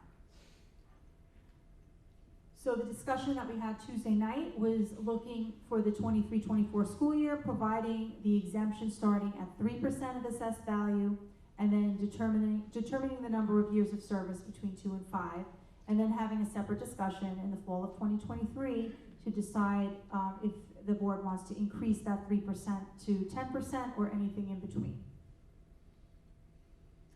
So why are we looking at gradual increases? So as mentioned, we don't know the number of senior citizens, people with disabilities, and volunteer exemptions. So by initiating this for year 1 at a lower amount, that would give us the information needed so that a better decision can be made in the fall where we have actual numbers that would tell us what the tax impact would be on non-exempted individuals. Then I actually found out today that from our attorney that the West Branch Reservoir situation is close to being settled, and there will be some additional information shared in the coming weeks. So there are some tax implications where a loss of revenue for that particular reservoir would impact the total levy for the town and would make some changes to people's taxes on their property. And then we also have the potential future tax implications for the Croton Falls Reservoir and watershed. And that is several years out. There could be a decision in the next several months, but whatever that decision is will probably be appealed by either side, depending on who it favors. And once it goes into appeal, it could stay in appeal for quite a while before a determination is made. So it's just something to keep in mind as we look at tax implications for the future. So next steps, the board, if they decide to move in this direction, would hold a special meeting for the potential adoption of the 3 resolutions, which I outlined in the presentation. They're summarized here on this slide. And as required by law, a public hearing would need to be held on February 27th, 2023 at 7 p.m. here at the high school. And then if these resolutions are adopted, the implementation would be in time for the 2023-2024 school year, because the deadline to report to the town is March 1st of this year. So we'll leave this slide up, and any questions, comments from the board? So the bottom line, there's a lot of information here. I appreciate Ms. Tona turning this around. If you were watching on Tuesday night, literally we got information, I think within hours. So within the last 96 hours, we're getting new information. And we were able to make a decision, and the consensus, and I'm gonna let people get a chance to talk here on the board, is to basically take 1 year. We're suggesting the recommendation here from Ms. Tona is to do this. This is the recommendation that you see up there for the first year. And then we will revisit this at the end. We're gonna get more information on the senior citizen and the volunteer exemption, because we don't have any data, we don't have any information. All right, and in terms of the veterans, we're taking a step in terms of moving towards whatever future up. But right now, this is as you're seeing, what we're moving forward with. And again, I'm going to allow people to make any comments. But we're required by law, there's a deadline. And what's the deadline? March 1st, right? We can talk about that. So we have to hand this proposal to the town. So I made a joke about Melody LaRocca running over to the town and putting this in at the last second, but we are required by law to have a public hearing. And that hearing is going to be held, as you see on the slide, February 27th, which is Monday, at 7 p.m.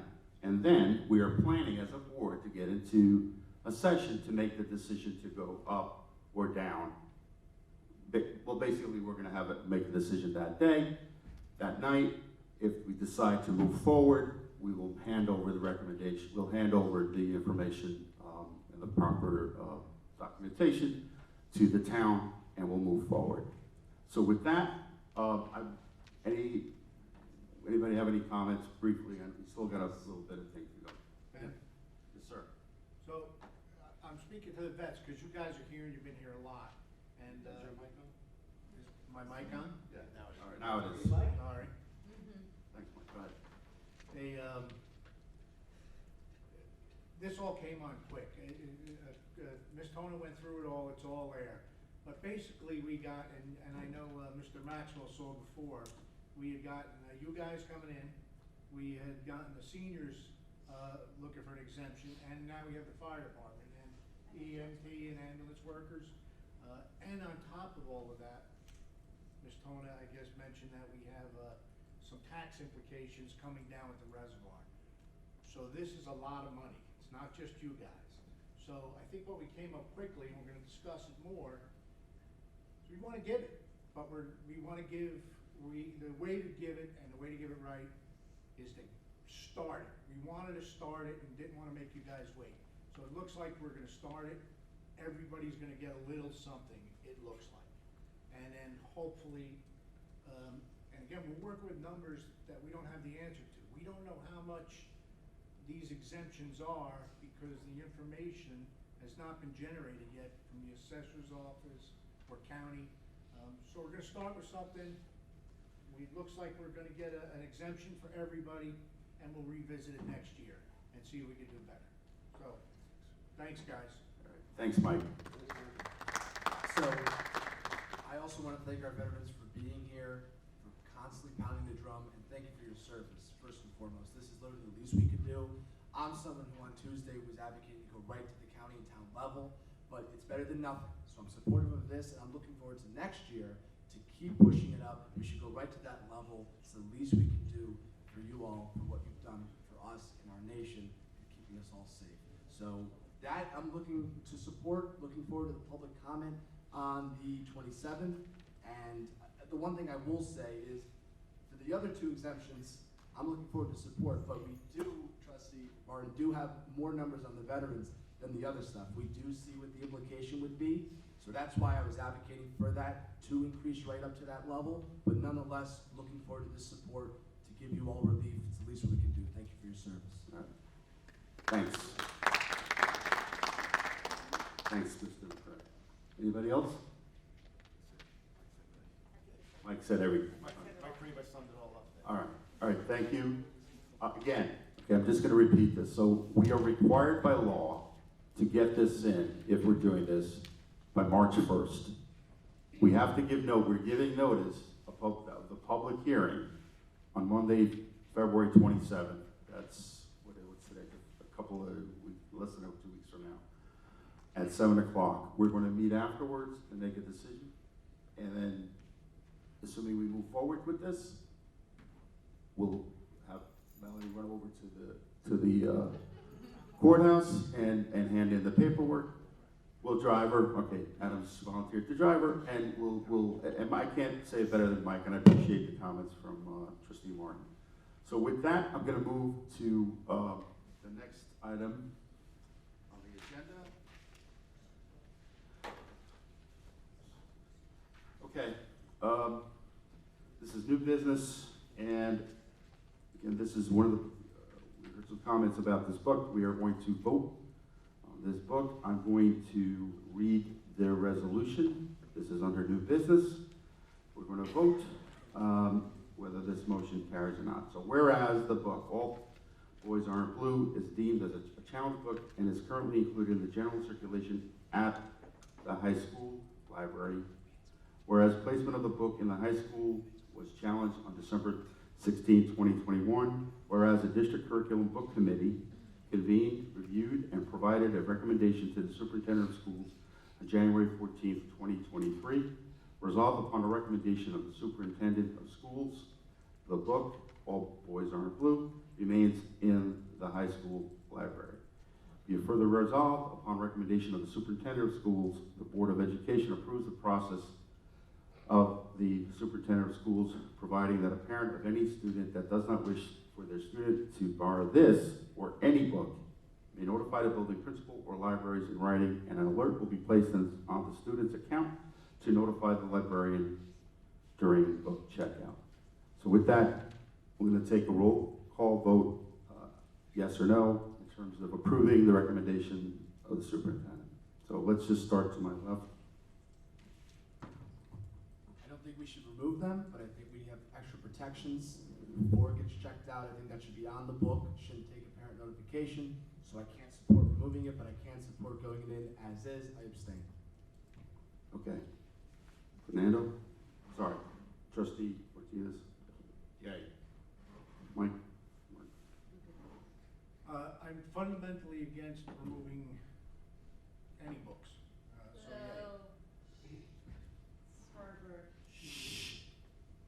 yay. Okay. I vote A, yes. I vote yes for the high school. As recommended. Lucy? So I just want to say, as I read the book, All Boys Aren't Blue, and as I described at the December 2022 board meeting, I'm not for banning books, and the committee recommendation for All Boys Aren't Blue to stay in the high school, I feel the content, especially the sexual content, does not belong in the school, but in a local library. When parents send their children to school, they entrust us to educate their children and protect all. I'm not in agreement with the recommendation from the committee that feels the content is not inappropriate for high school age students. I also would like books of this nature to have total parental control. So I say no.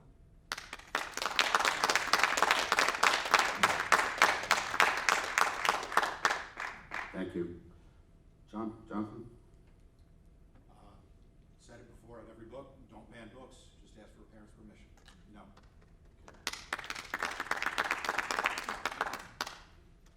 So LaRocca, what's the count? Is it? So the motion doesn't carry, it's 4-3. We need a quorum of 5. So it's 4-3 or 4-2 and an abstention? Well, the abstention is considered a no in the vote. Okay. So, so the motion doesn't carry, however, the book does stay in the library. So all right, so the motion does not carry, which means the motion does not carry, so no, there's no action taken, and therefore, by default, the book stays in the library. Okay? All right, let's move on to the next. Sure. Let's get, I think we can, Can it be re-reviewed, as one of the parents asked? Can it go back to committee? Could it be brought up on a motion for a resolution that would say that it has parents' permission? It could stay in the high school, but with parents' permission? why don't we do, I'm not gonna do it now. yeah, let's do this. Let's make that determination at the next meeting. Okay? So all right, so what I'm saying is we're going to determine whether we revisit it for this particular book because of where we landed, and we'll make that determination in the working session in March. Okay? Is that Lucy, does that answer your question? Yeah. All right, Melody, you're okay with that? Is that? So it's gonna go on for March? Yes. All right. Well, we have, so go ahead, Anna. What's going on for next month? I think it would be just what I said, a motion to do the resolution to have it in the high school, but to have it with parents' permission instead. And then we can vote on that. All right, that's a little bit different than what I said. Let's do this. We're gonna go back to our attorney to find out what the appropriate process is in terms of moving forward and what can be done and what cannot be done, and then we'll work. Is that okay? That's Robert's Rules of Order. That's the process. You amend a motion, you amend the resolution as it was read, as it was denied, and then it wasn't approved. Now you can make a motion to have an amended resolution where all that you'll do is replace the third paragraph to say, be it further resolved upon recommendation of the Board of Education that it's approved for providing parent provide permission for this book to be checked out for a student. Everything else stays the same, but you change the third It paragraph. wasn't approved or not approved. So I believe the next course of action, if the board wants to do a revote next month, but no further action until you have a quorum in either direction. So we have to have, the only thing we could do is revote. Yes. Then Okay. the revote should be on every book then, when there's absences. As long as 5 We had, individuals so on the board. right, so what you have to have is 5. In this case, it's 4 to 3. We don't have 5, so the motion does not carry, which means the motion the motion for the book to stay in the library is not carried, so by default, it just stays there. So what we're talking about is what we're going to do next. So, but as Ms. Tona was just saying, we have to revote, we can revote, and we can do that next month. Okay? All right. We could definitely move right now. Yeah, go ahead. And can I add something too? And I guess when we do get back here, I would ask the audience to refrain from, That was my fault, Mike. So listen, yeah, we're very good here about letting people talk. You can sign up, but you have to be, there's decorum here. Okay? We let everybody talk. So any shouting out, it's just not appropriate. All right, and it's not respectful to the board. So I appreciate if probably that. apologies are in order as well. All right. Okay, let's move on, please. Next is the,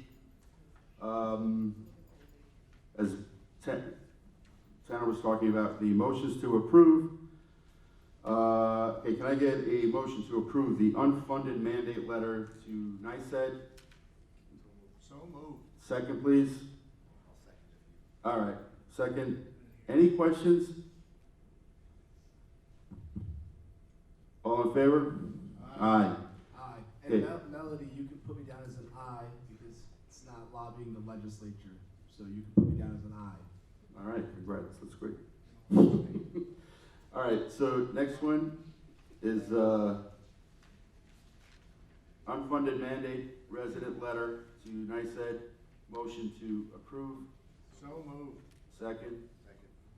All in favor? Aye. All right, now we're gonna go through some other things. So donation, RRS Sunshine Fund. All right, go ahead, please, thank you. Okay, we're on. So, be it resolved, the Board of Education hereby accepts the donation of $25 in memory of Stanley Toslowski, bus driver that passed away, to be used to support field trips for the students of the Holbach Central School District. I'll second that. All right. All in favor? Aye. Lucy, do you want to read the next one?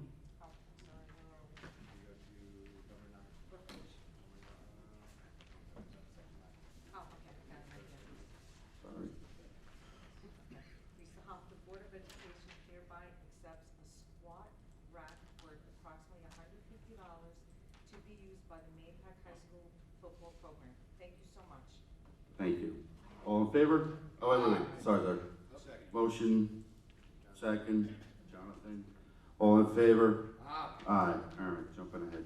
Okay, now we're gonna get to the consent agenda. Okay, I encourage people to read it. It does have quite a bit of information and approvals there, including the HR materials. I do go through that in detail on the Tuesday meeting, so if you want to get more information, just try to pay attention at that particular meeting. But in any case, please, I encourage people to go through it. So can I get a motion to? President DeLillo? Yes, sir. I just wanted to highlight my support for the two policies that we're passing with this tonight. Sure, go ahead. So it's a mandated policy, but that student registration. Yes, sir. The voter registration for students, the pre-registration, this is something that is now going to be in our schools. It was something that was possible. I actually did it. I took advantage of it in my AP government class. You register to vote, so when you turn 18, you're automatically enrolled and ready to vote the day you turn 18. It's a fantastic way of getting our students ready to be civically minded citizens, engaged in our political process. I know Melody LaRocca is going to end up in the library, I think May 11th. Is that the correct date? It is. May 11th, so you can see our district clerk and get students to sign up to register to vote. And honestly, in my opinion, we can make a whole day of that. The high school library? Yes. Okay. And a whole day of that, make it a civics day for our students and just have a fantastic opportunity for our students. And the other one is something we did discuss in the policy committee, is that committee that does review challenge books, bringing that level from 4 teachers to 2, that is cutting our costs in half. It brings the balance to have 2 residents, an administrator, and 2 teachers. I think the policy was not updated since 2001, so I think it's taking the process and seeing how it acts today, and I think that's going to be the best change we can make as of right now to helping with those fiscal costs behind the challenge of literature. So 2 policies I want to highlight my strong support for as I'm voting yes on the consent. All right.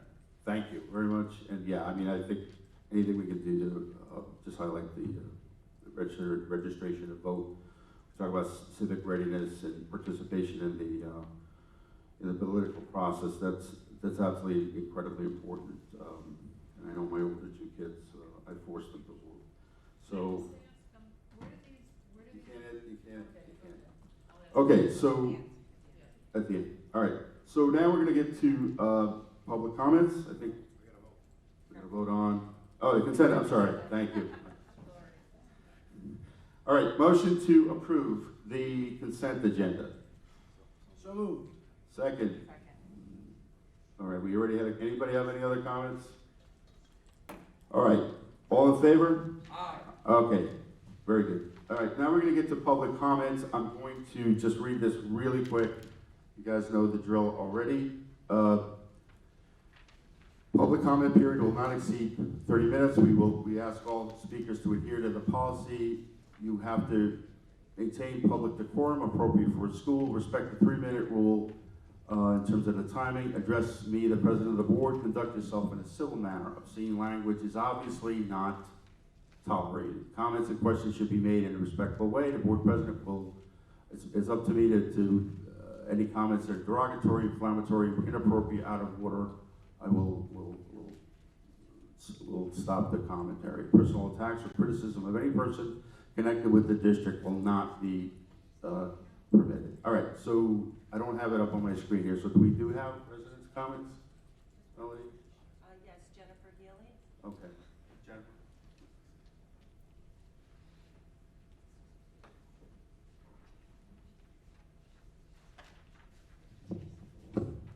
Hi everyone, thank you so much for giving me the opportunity to speak tonight.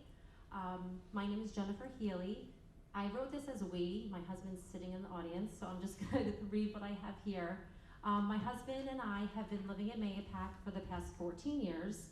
I'm an educator in North Salem. I've been currently teaching for almost 20, and I teach 3rd grade. We're here to speak tonight about the mental health of our children. When you hear the word suicide, it makes you wonder what could cause someone to take their own life. But when you find out that harassment and bullying would cause someone to go to these measures, it makes you wonder even more. Why? How? The young lady in New Jersey who recently just took her life last week hits very close to home. Life is not the same as it used to be. Teaching is not the same as it used to be. Parenting is not the same, and neither is being a child. We live in a society where we battle with technology. Think back to when you were in middle school. Now add in Instagram, Facebook, Snapchat, TikTok. These platforms are making children feel more isolated than ever. We have 3 daughters in the Mahopac Central School District. 2 are currently at Fulmer Road, and 1 is in middle school. We are beyond happy with all of their experiences so far. But recently, our oldest daughter was part of a cyberbullying incident, something we never thought would happen to her, but it did. We monitor her cell phone use, and this still got past us. She did not come to us when she was being harassed and emotionally abused because she was scared to. This caused her to be afraid to go to school, gave her nightmares, and she didn't have the joy she once had. Thankfully, time heals, and she's beginning to act more herself. I'm feeling better about school, but it's still a work in progress. We are so thankful that she had a friend that brought it to the attention of their parents. We're also grateful for the MAPAC administration and support staff for their compassion, time, and support. We are fortunate that this did not turn out a different way. What we wonder now is, what happens next? We have some questions about the MAPAC Code of Conduct and a few references we would like to make. When we look at the Code of Conduct, our daughter was emotionally harmed, which interfered with her educational performance and emotional mental well-being, and she feared for her safety. We wonder what are the consequences for bullying. The document clearly shows consequences for weapon possession, distributing and consuming tobacco, alcohol, prescription drugs. In addition, it talks about hazing, commission of a crime, and engaging in behavior that brings dishonor to the district. Where would bullying, either in person or through technology, fall under? What are the specific consequences? If we are unable to answer this, so will students. We notice a big focus in middle school is the dress code, yet once students are in high school, the dress code no longer applies. Students clearly understand the consequences of not following this code, yet does anyone go over the aspects of the code, other aspects of the Code of Conduct? Is it reviewed and revisited as the year progresses? Because we'll be honest, we look at it at the beginning of the school year and then we don't look at it again. We are currently living in a time where cyberbullying is more prevalent than ever, and I hope I'm not over my time, sorry. Where cyberbullying is more prevalent than ever, and students need to clearly understand the consequences of this. What worries us, what about those children who are the ones bullying, or the ones that do not have emotional support at home? Of course, our schools cannot control what happens at home, but we can control what happens within our schools each and every day. When looking at MAPAC's school website, we searched to find concrete information on what is being used to teach mental health, as well as the issues surrounding it. We need resources available to parents to easily access to better support their children at home. And I apologize if I missed it on the website. We are so fortunate to have the best health teacher for our daughter and know she's gaining knowledge to support her in this area. But is it enough? Maybe for our daughter, but what about those that do not have the support at home and open communication about what is happening in their lives each day? In North Salem, where I teach, we use the Yale Ruler, which supports the social, emotional well-being of our students. Every single day, my third grade students do a check-in on how they're feeling. We focus on various emotional words each month to help them identify how they truly feel. Wrap it up, please. Oh, sorry, okay. Basically what I'm saying is we need check-ins for every single student, not just the ones that are in need, but for everyone. We're asking the district to look further into how we can best support our students each and every day here in MAPAC. Mental health awareness should be at the forefront of our work. Thank you for giving me the opportunity to speak here today, and I'm confident that we can work together to tackle this very important issue. Thank you.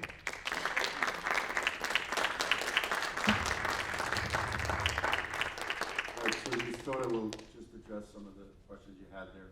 Yeah, thank you, Mrs. Healy. Just a lot of what you raised tonight are conversations that we have on a regular basis. We do have Yale Ruler in place. Came into the district, I believe, last year was the first year. So it's a work in progress. As you can imagine, it needs to be fully rolled out, fully implemented, and fully trained staff in order to make it as beneficial as possible. So we have had conversations about that and continued conversations about how we can support our staff so that they can support our students and further educate everyone. It's a changing world. COVID made a lot of changes. Social media is definitely a challenge for all of our students. And I'd be happy to talk to you further about this as well. Thank you, Ms. Stoner, and thank you for your commentary. Who's next? Anybody next? Jennifer Colominico.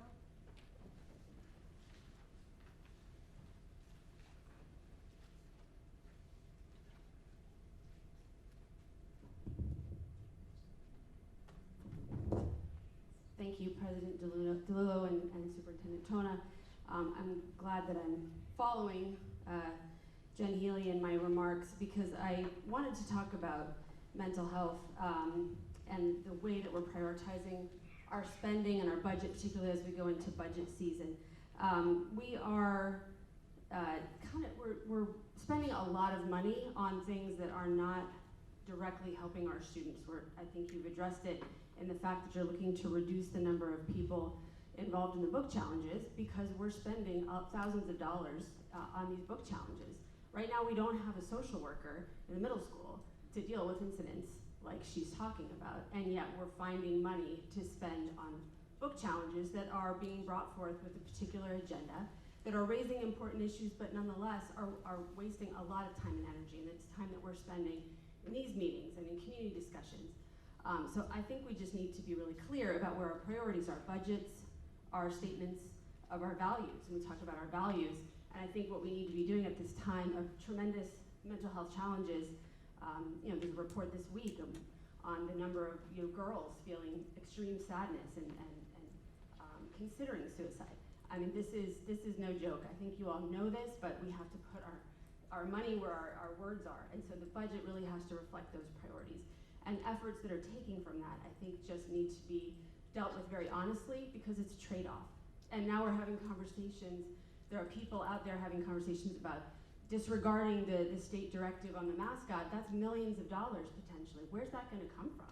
So we wanna keep Indians on the school board, and yet we won't be able to find a team to play the game on the field.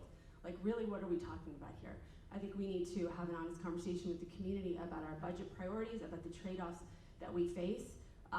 State advocacy is great. I don't know that the state's gonna give us $30 million because we kicked the can down the road on the mascot issue. So I think we just need to be really honest with people about what we need to be funding and not waste our money on things that are, achieving political agendas that don't have a place here. Thank you. Thank you. Now, anybody else? Marie Frankel?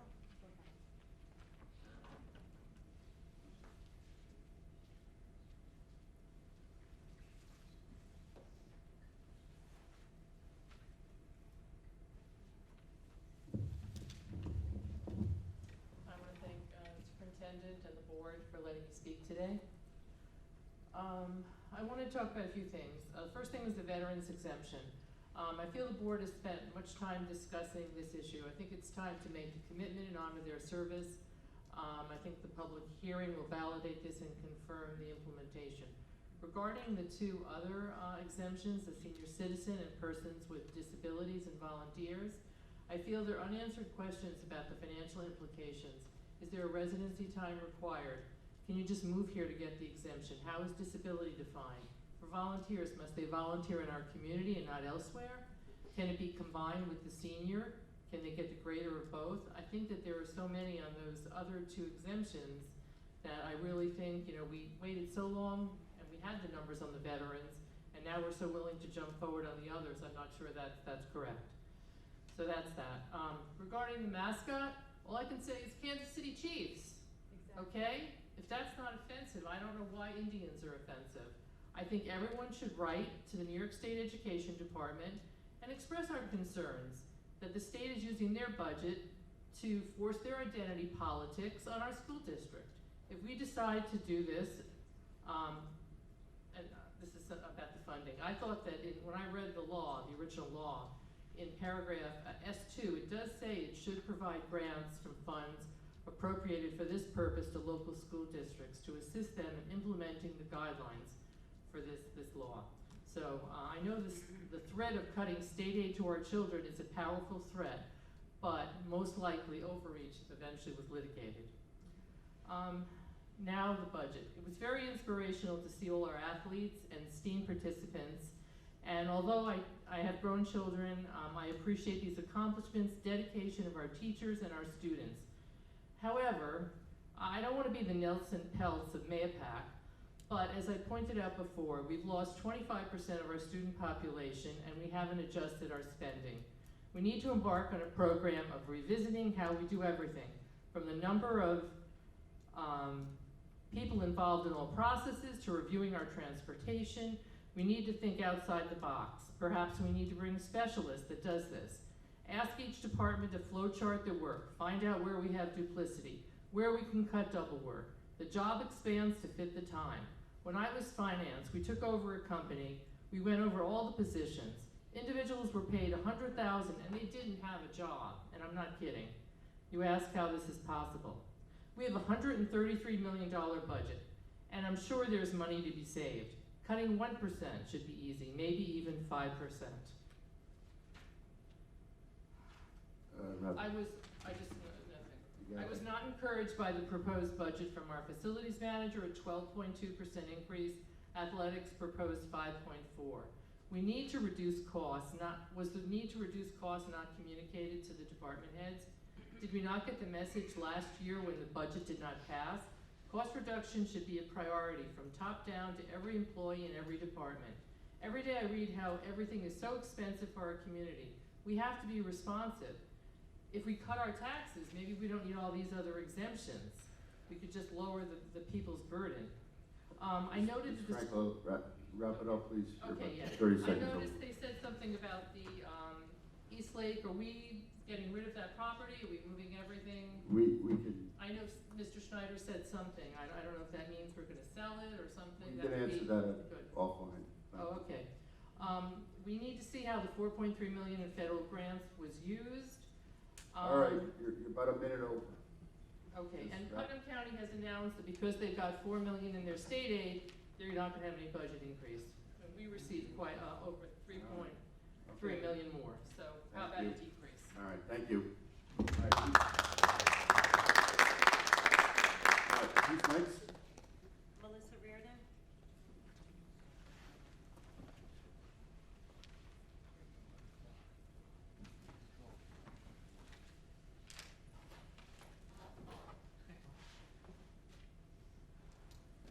First of all, I would like to say that when we come up here to speak, I don't have to say thank you for letting me speak. This is a government building. There are court cases that allow us to speak and address. All of a sudden, First Amendment rights do not count anymore. It's weird how you just pick and choose. It's really very strange.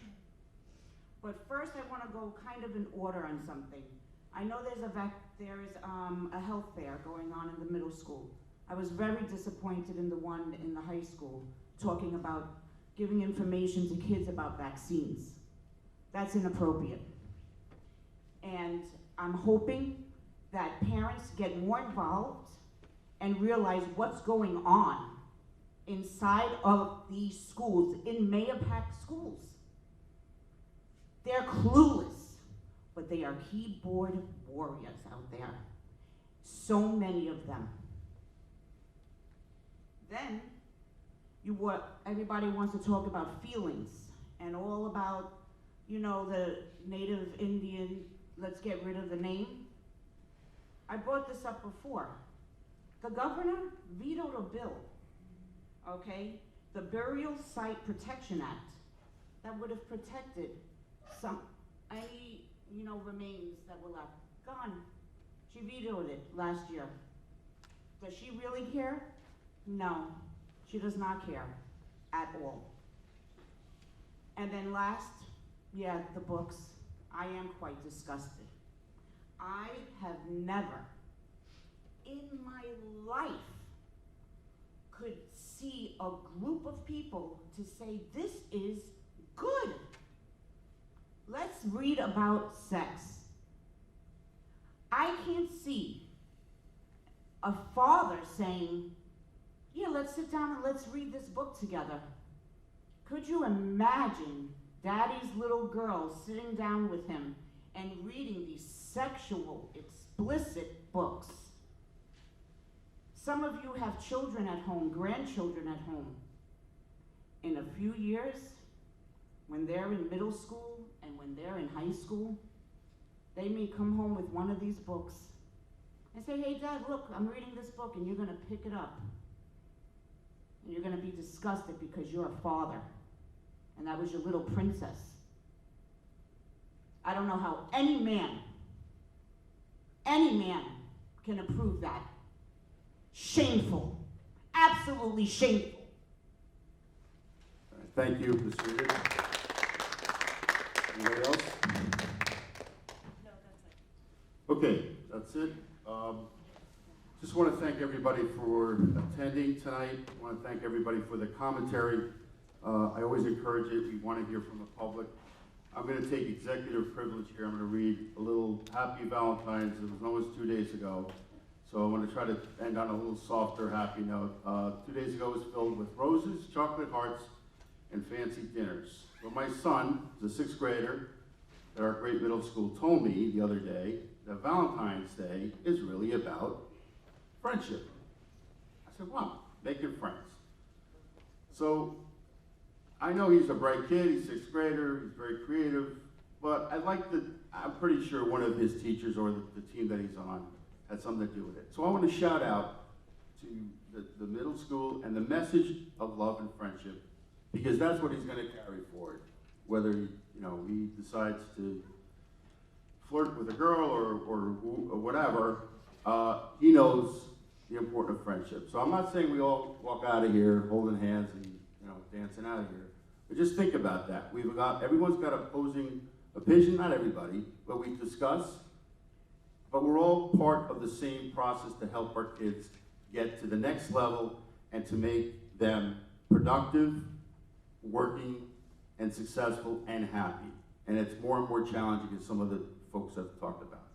So with that, I'm going to ask for a motion to move to executive session to discuss a personnel matter. Can I get a motion, please? So moved. Second, please. Second. All in favor? Aye. All right, we'll see you next month. Thank you.